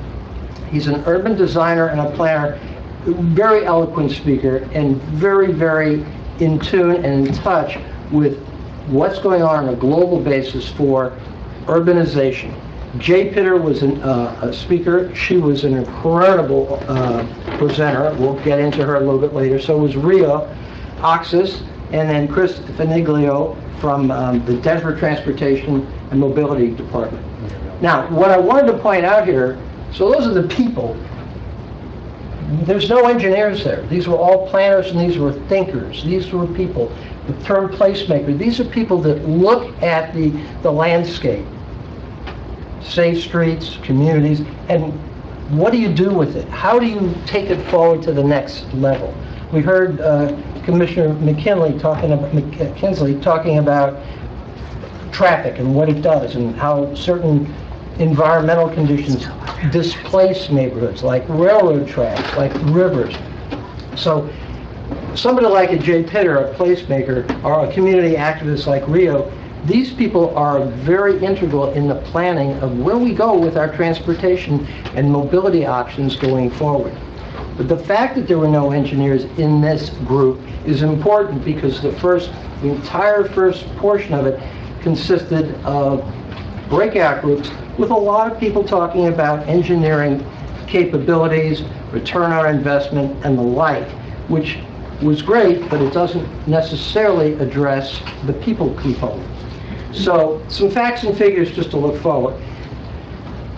This study was done by the City of Miami. It was a community 2-year survey.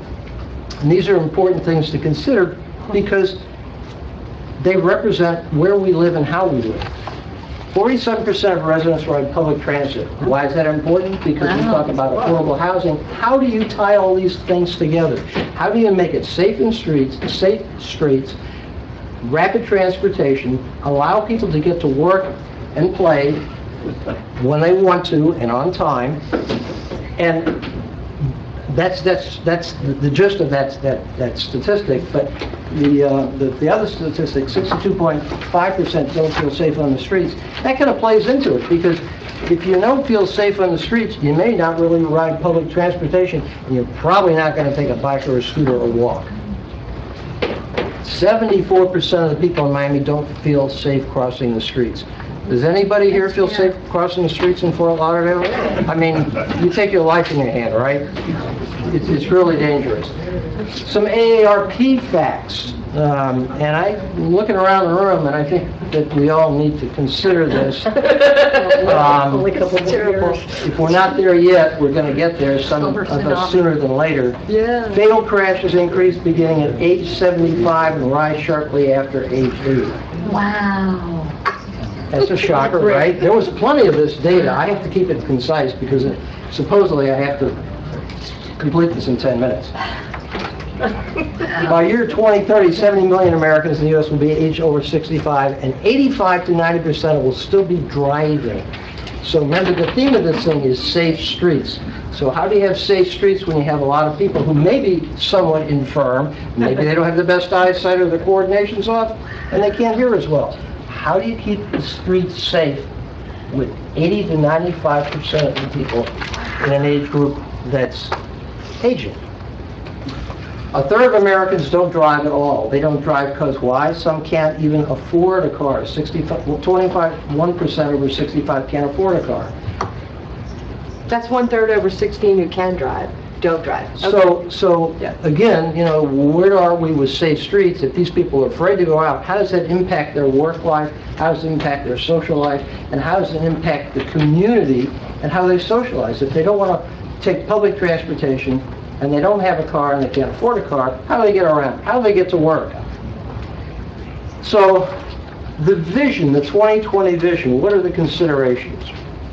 The old story, and you heard Robert talk about it, build more wider roads. That causes more cars. That doesn't work. The new vision is, and we heard this over and over throughout this summit, how many people can we move down the street, how many people can we move down the street instead of how big a road do we need?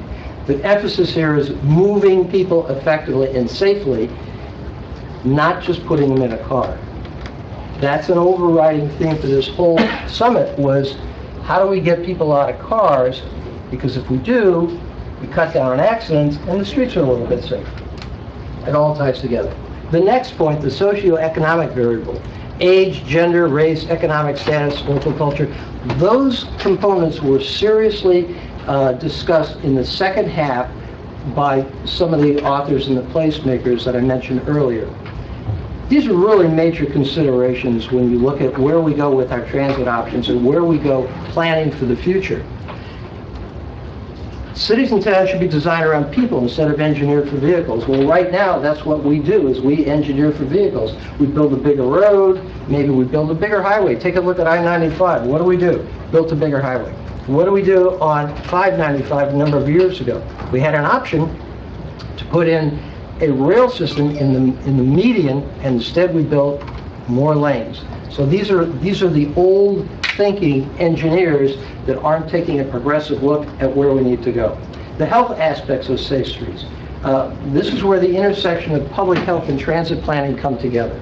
There's a lot behind that statement. What it means is transit planning doesn't necessarily take into account that Betty might have to go to a hospital someplace on the other side of town, and there's really no way to get there efficiently. Or maybe there's no way to get there if you can't move well. Maybe you have a broken leg and you can't get on a bus, or you can't get to the bus. So these are all components in the big picture of how we build safe streets and safe, healthy communities. So how do we get there? Citizen engagement. Boy, I heard this over and over and over.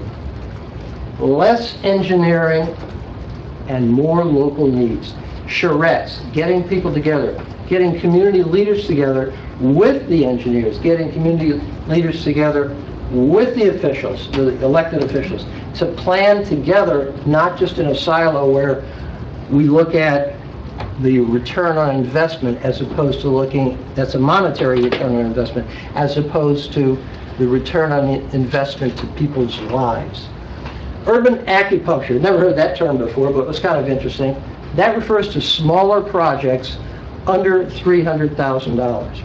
Access to grants and public outreach is another component of how we get there, to get that money, to create a small project, to make our streets a little bit safer, to get people walking, to get them on mass transit. Some suggestions that we heard from a number of speakers was greenways for bikes. A number of communities are doing it. They're doing it in Palm Beach. They're doing it in Miami-Dade. Dedicated bus lanes. I have some slides that will give you some visuals so you have a good understanding of what they're talking about. Another way to get there, activate open spaces. I heard a number of speakers talk about taking a parking lot and making a park out of it. I mean, parking, word park is right in that word. Why don't we make a park out of it instead of just making more parking lots? Walkability Action Institute goes back to the health component of transit planning. This particular institute actually has courses that are offered in 31 states throughout the United States, and they promote walking in communities. Walking, yes, it's healthy for you. Walking is important in the overall health of the community, and that's why they've created this institute. They've had tremendous uptake, a lot of success with people in communities who wouldn't normally go out and take a walk, getting together in a group, and this brings people together. Again, another underlying component to this whole Safe Street community involvement was getting people out of their houses, getting people out in the street, on the sidewalks, so that they can communicate with each other and they can learn a little bit how you behave, what you're thinking. Robert talked about that too. You may think one way, I may think another way. How do we get those ideas out in the streets so that we can collaborate together on a better lifestyle? Parklets. Parklets, very popular in Europe. They've got one in Holland. What is a parklet? Does anybody know what a parklet is? Oh, good. Dennis. That's when you make a parking space like a little park in front of a store or something. They're actually like a pop-up, and they can move them around the city to accommodate an event wherever they might want it. We went on a bus tour in Hollywood, and they had this parklet. It's fabricated. There's a table and a bunch of tables and chairs that they can move, just pack it up and move it to another location. Sort of like a pop-up restaurant, and then people come and they enjoy it. They're out there on the street where there was a parking spot, and they're having a good time. Okay. I thought this last piece was interesting. The quote from a young girl in Copenhagen: "When is my city going to fit me?" I thought that was really striking, because here's this little girl, and she's looking at all these big buses, and she's looking at all these big plans, big highways, and she wants to know, when are they going to scale it down to me? This gets back to the idea of planning for the community, planning for the individual, not planning for the big picture of the return on investment. If we build this highway, we're going to save X number of dollars, but rather addressing the transit planning to individuals of all ages. Merriam-Webster says, what was a street, a thoroughfare, especially in a city, town, or village, that is wider than an alley or lane. Now this is a kicker here. The part of the street reserved for vehicles. And lastly, the people occupying property on the street. Well, I think all of us had a little problem with the definition, because one of our great speakers feels completely different. She feels a street is a place where differences come to meet and engage. Again, getting people out of their houses, out of their offices, out of their cars, and putting them on the street so they can have social events. I think a really good, real example of it is 13th Street, when you had your event there. There was a beer and wine event and a craft scale, and you had a kickoff event when you dedicated the street. But that type of thing gets people out, you talk to people, you learn about other people. And that's really the emphasis on the whole concept of safe streets. Streets are not an urban issue, rather a freedom issue. This point she talked about a lot, and the reason she talked about that is because I think we all understand that the essence of transit and streets, there's an underlying current of discrimination. And that discrimination could be in color, or it could be in gender. And that becomes a real problem. I would really like to embellish on this, but I know we have a time element here. So I'll continue, and you can ask me questions later, and perhaps I'll be able to address them. Living streets designed by people instead of complete streets only designed by engineers. Again, that same theme. Community involvement. Get people engaged in the design of transportation. Don't do it in a silo with just engineering, diagrams, and spreadsheets. Come right back to this. Move people, not just cars. A lot of different ways we can get around, but we don't really use them because Americans are really, really, really in love with their cars. My opinion, and I discussed this with a number of the presenters, we're all in a certain generation in this room, with some exceptions, and we're in love with our cars. And the people that are moving here, a lot of them are retired, and they're in love with their cars. I don't really see a lot of these things happening in the near term, realistically. I think it's a generational shift that's going to take place over time. And when it does, I think you'll see people using some of the resources that we see Europeans use, like bikes and mass transit. There's that term again, acupuncture, urban art acupuncture. The point behind it is you can get an immediate impact, and it's very, very focused. It's not like widening a highway or building a bridge where it takes years and years and years of planning and study and grant money. This is something that's very achievable for communities. 13th Street is a good example, and I have some slides that will show some of the local examples right here in Fort Lauderdale and Dayton in Palm Beach County. Now this slide has been problematic. There it is. There's some of our examples of affordable urban acupuncture. The first one on the left costs $100,000. The one in the middle on the top, $150,000. The meaning behind that is, of course, is you can get this done, it has an immediate impact, and you're not waiting for a whole lot of legislature approval, you're not waiting for a lot of funding, it can be done here and now, and people see the results. They're significant and they're impactful. The one on the lower right, I don't have a pointer, the lower right corner, that has a median in it, and that's designed, it's called a pedestrian safe place. That allows you to get halfway across the street and have a place to stand without getting run over, because there's grass there, there's a curb there, and maybe there's some artwork there. A good example of what's being done in Hollywood is Hollywood Boulevard used to be 5 lanes. I think you see a lot of that in Fort Lauderdale, where it's 2 lanes in either direction and a center turning lane. Well, you want to cross that street, where are you going to hide? There is nowhere to hide. You're going to go in that middle, and what do? Get killed. You hope you don't get hit. So by providing islands like that in the middle, you have a safe place to go. Complete Streets demonstration program in Miami-Dade. That's an example of a bus-only lane. How much time do I have left? Am I running over? Yep. I'm running over. Okay.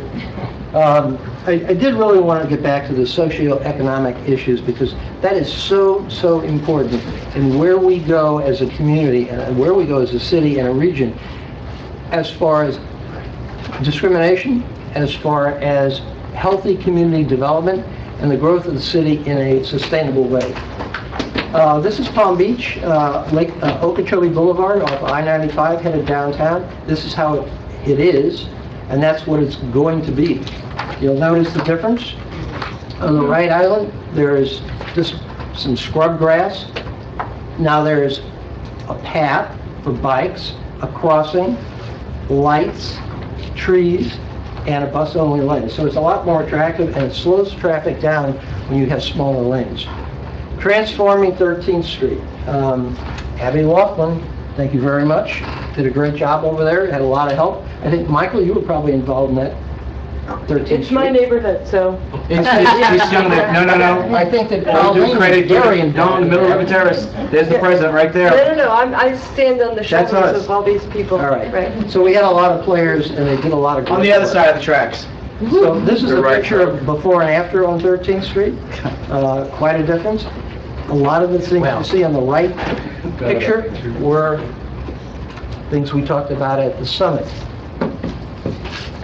Bike lanes, landscaping, narrowing lanes, slower speed limits, all those things are important to create an impact on the traffic, but also have an impact on people that want to use those streets. Before and after, That's amazing. isn't that amazing? It really is. Now, that, people, oftentimes, I know in Los Angeles, people say, if you narrow a street and restrict the traffic, then business is going to go down. In fact, every study that's been done around the country proves just the opposite. Because you narrow the street, you restrict the traffic, people go slower, they actually see your business, number one. 15th Avenue. And number two, people are out walking, so they walk into your business. So there's been, I think the statistic was 47% increase in sales volume in Los Angeles shops since they made the changes in the street structure. They call this the trifecta for success: strong community support, the community redevelopment grants, and a smooth and simple regulatory process. That's that. First one is that get the neighborhood involved in the planning from the very beginning and keep them involved and get them excited about it. Community development grants, let's get the money, let's get that under $300 number. And the smooth and simple regulatory process, how do we do it quick? It's under $300, we don't have to go through a lot of bureaucracy. 300,000. Yeah. 300, what did I say? 300,000. 300,000. We got it. Right. And that's the presentation in short form. Now, if you want, I don't know if you have time, we've got the video, one of the videos. How long is the video? I think it's about 2 or 3 minutes. Yeah, that's, no? Now, where's Keith? No? No? And just to clarify 13th Street, 13th Street is in Middle River Terrace, but the organization that helped get that project done, Middle River Terrace handled Dixie Highway, but 13th Street is all of Central City Alliance and Abby's group. So I was clarifying location more than ownership of success, just to acknowledge it. We'll cue it real quick. It's a short one. And because what do we have up next? Elections. Special elections. Our nominees ready to speak?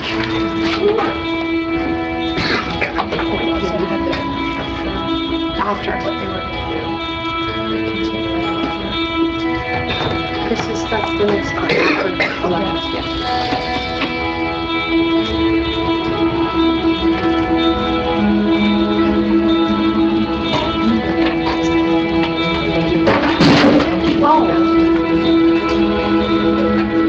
Okay? That must have been me.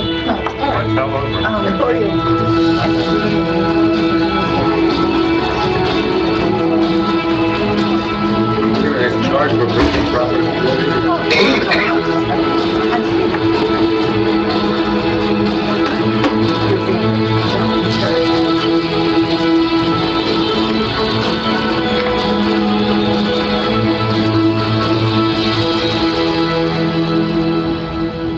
Beautiful.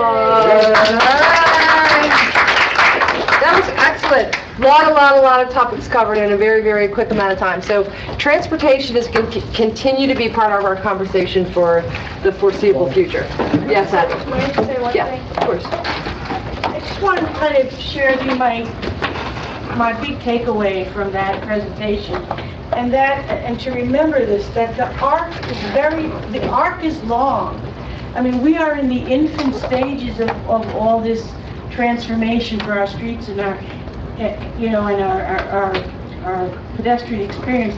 And so just try to be mindful and patient. I mean, I know sometimes it seems like it's not working, what's with these road diets, and, but you never cured obesity by getting a bigger pair of pants. And you're not gonna cure this transportation problem by having bigger and bigger roads. So just be patient, watch it all unfold, and realize, like, you look at what's happened in Seattle or Portland, that's 20 years worth of planning from way back when. So just be patient with it.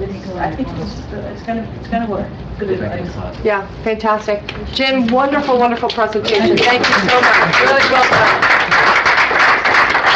All right, drum roll, please. We have 2 open board roles with the Council of Fort Lauderdale Civic Associations, and Christina is going to pull up the 2 nominees that have put their names forward. We now are opening it to the floor. Is anybody else interested in running for either second vice president or treasurer for the council? I think we've canvassed the room pretty well. Okay, so with that, we have 2 nominees for treasurer, Melinda Bowker, who is a District Fort Lauderdale Civic Association alternate rep, and she would serve the balance of existing term through March 2021. Second VP goes to Luis Castillo, South Middle River Civic Association rep, and also serving through existing term to March 2021. So the duties and responsibilities are here. I would like to give you both the opportunity to just come up and say 30 seconds of a hello and intro, and then I think it's a default, right? But we can go through we will officially vote. So we'll start with Melinda. You want to just go over your credentials and... Hello everyone. For those I haven't met, thank you, Colleen. I'm Melinda Bowker. I am the alternate for Downtown Fort Lauderdale Civic Association. As far as my credentials for this position, I have been the treasurer of the Downtown Association now for 7 years, 2013. And I have also been very involved with my community, River Landing. I was the treasurer there for 6 years and on the board. And I am now the vice president there. It's a little less work being vice president than treasurer. And yet that's a 423 unit building downtown. So I feel that I'm all aware of kind of the whole emphasis that you guys are looking to community build, but also have good fiscal management. And I'm very familiar with a lot of the online portals and systems. I love technology and would be happy to look at some new efficiencies. I've been here for 10 years, originally from Pennsylvania, and would be happy to serve on the 12-member board. I've read the bylaws. You buried the lead that you're a CPA as well, so that's important. So yeah, very well qualified. How do we do this? I'd like to make a motion that we elect Melinda Bowker to be the treasurer of the Council of Fort Lauderdale Civic Association. Yeah, I'll second it. Second. All in favor? Aye. Any opposed? All right, motion passes. Congratulations. Thank you for your service. Welcome to the board. There will be a transition period, so Jim and Marilyn will work with you on all the details. So congratulations. Thank you very much. All right, Mr. Castillo, considerable talent on many fronts. Do you want to just get up and tell us a little bit about yourself? Well, I guess that you have heard or seen me around here, and look at. You've been around. I've been around, and I've been pretty much in almost every position in the board and South Middle River for several years. I moved to Florida in 2012 when I retired, and I've been involved pretty much since then in community. I know that I have big shoes to fit. That's the position that I'm filling, so just wish me luck. Right. Very so, talented. but I'm looking forward to working with everybody, because I guess that one of the things that the second vice president is to work more with the associations and try to get to do things and organize and make your life a little easier in that respect. And I will be very glad to work with the board and continue my involvement with the community in Fort Lauderdale. You're beloved, you're very well embedded in the community. I didn't know you had an engineering background, which is... Yes, and I was just going to say that I wanted to defend the engineers. There is one thing. I graduated as an electrical engineer in 1975. There were very few microprocessors in the world. I had to learn all that through the times, but the engineers that are planning roads and all that, they are a little bit, maybe 10, 15 years from graduation. They have to change their paradigm, and we all have to. Okay? We can no longer say that, this has more computer power than the Apollo. Okay, so So we're sorry about that, but I have to defend my profession. No, it's wonderful. Well, thrilled to have you. Do I hear a motion? I would like to make a motion that we elect Luis Castillo. Luis Castillo as the second vice president. I second. All in favor? Aye. Any opposed? All right, unanimous, ladies. You are elected SVP. Let me see your shoes, are they proper? Okay. Now you baptism by fire. Baptism by fire. Now you have this lady clean up. Welcome, Luis, welcome, Melinda, we're thrilled to have you, and we'll see you at the upcoming board meeting. So, thank you very much, guys. All right, well, last item on the agenda before announcements of upcoming events is an IFT update, and the idea of basically renewing Infrastructure Task Force.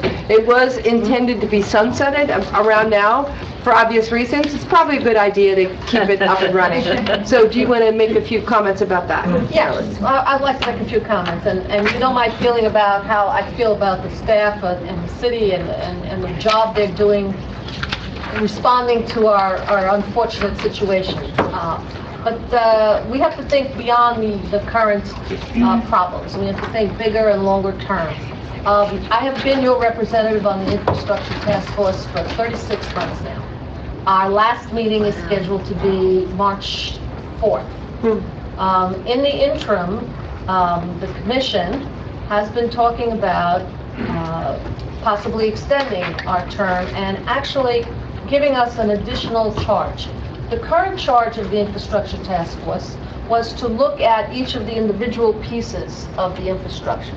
The sewers, the water, the stormwater, roads, bridges, sidewalks, seawalls, et cetera, et cetera. And obviously we spent a great deal of our time just on the sewers and the water and the stormwater because those were the most pressing issues. And we have made many recommendations to the City Commission, many of which they've adopted.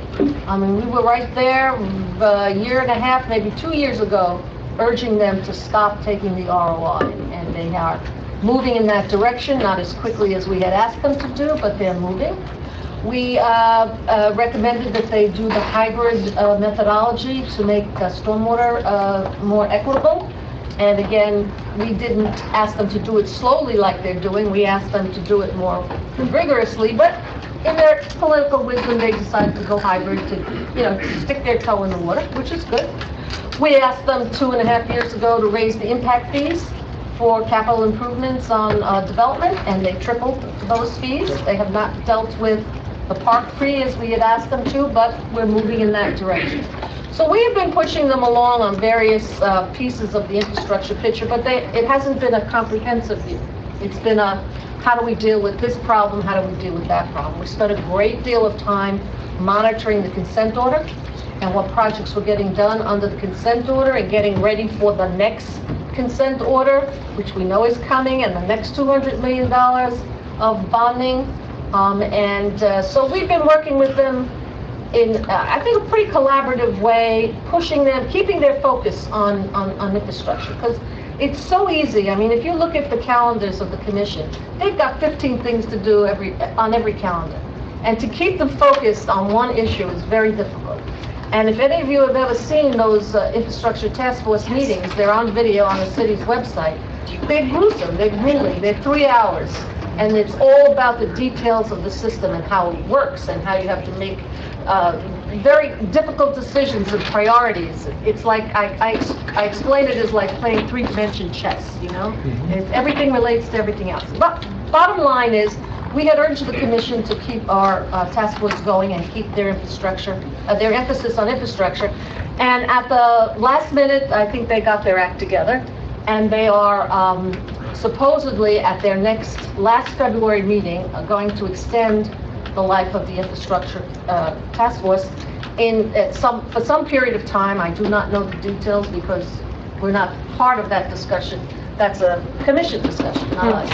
And there was discussion about changing or adding to our mission to take a more comprehensive look, to begin that so-called conversation that everybody's talking about, the conversation about development in the city, not discussing whether or not we need a moratorium. It is not, I do not believe that will be our charge, although I don't know what the charge is since I'm not part of the discussion. We'll find out, like you, we will find out in a couple of weeks. But the way the mayor expressed it to me was, he understands and he hears this drumbeat of criticism, not of the current staff's, efforts to deal with the current problems, the whack-a-mole situation, but what do we do after we finish playing whack-a-mole? What are we going to be when we grow up? How is this going to work? Do we have enough infrastructure, not only for the current demand, but for the permitted demand and the anticipated growth? The growth is going to come. So they may want us to take a bigger look and engage in a conversation, and I am hopeful that it will be a conversation not just with us and the commission, but a conversation with the general public. So I don't know what the outcome is going to be. I will learn when you learn at the next commission meeting. But my group, I have a wonderful group of people, and many of you know the people that are on the task force. They are willing and able and enthusiastic about continuing and taking on any additional investigations that the commission may give us. So we'll see at the end of the month what happens. So we have this as a voting item, so it doesn't sound like we're going to vote, that you're going to be told, and can we help support the extension in any way? Do you have a specific language that we as a general membership can vote on? And by the way, thank you for your service. You've done a remarkable job. As I am on the committee, and I am the chair of the committee, task force, I don't think it will really be appropriate for me to put forward a Could you give us some language and then we'll have someone else say it? Maybe I can frame the question another way. Okay. What, in your experience with the infrastructure task force, based on what you guys know how to do, what do you think would be an appropriate continuing role for your task force, please? Well, I think as a 10 words or less. 10 words, oh, that's hard. 8 words. That's not gonna be fun. This is infrastructure, it doesn't work that way. There are a lot of unknowns, and the biggest unknown, I think, is how much money this is going to cost us. And do we have, well, there's 3 things. Do we have a plan that everybody agrees is an appropriate plan and an adequate plan and we're all behind? We're getting closer to that. Do we have the money to fund that plan? It's a lot of money.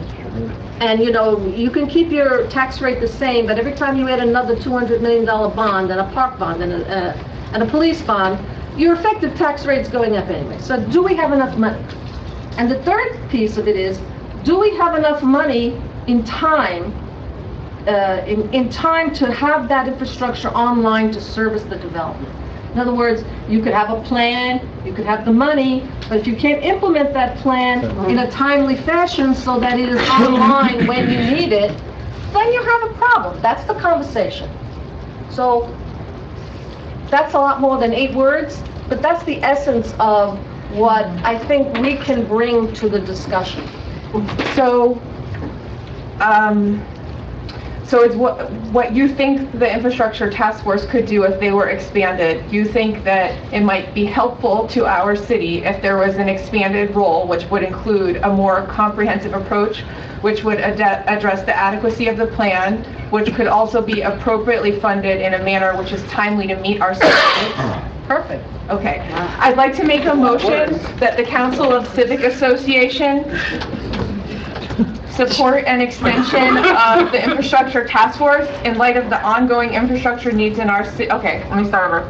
I want to make a motion that in light of our ongoing infrastructure needs in our city, the Council of Civic Association general membership support an extension of the duration of the infrastructure task force, adding an expanded role to include a more comprehensive approach, which will address the adequacy of planning that can be adequately funded and in a manner which is timely to meet the needs of our city. Whatever she said, I So Michael wants to second or comment? No comment. I'd like to second that motion. Like to second that motion. All in favor? Any opposed? Whew. All right, motion passes unanimously. All right, thank you, Marilyn, again. You've done an amazing job.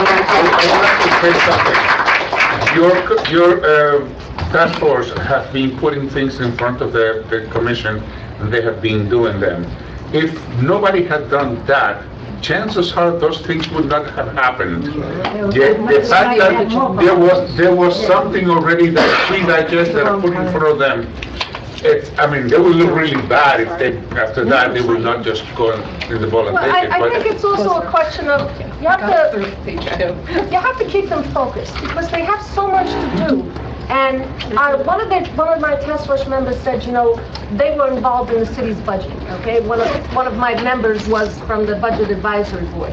And he said there's so many demands on the city in terms of funding this and funding that and funding that if somebody isn't there always saying, yes, that's true, but don't forget this.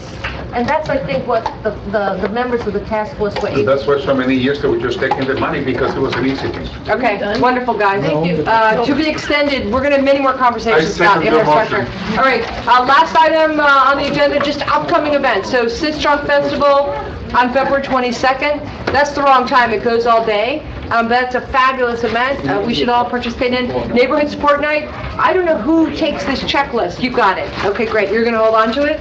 Is that all right? Okay. Hopefully see you all on Thursday. And then St. Patty's Day Parade. Marilyn and Betty are usually, and Steve and a handful of others are very central to this.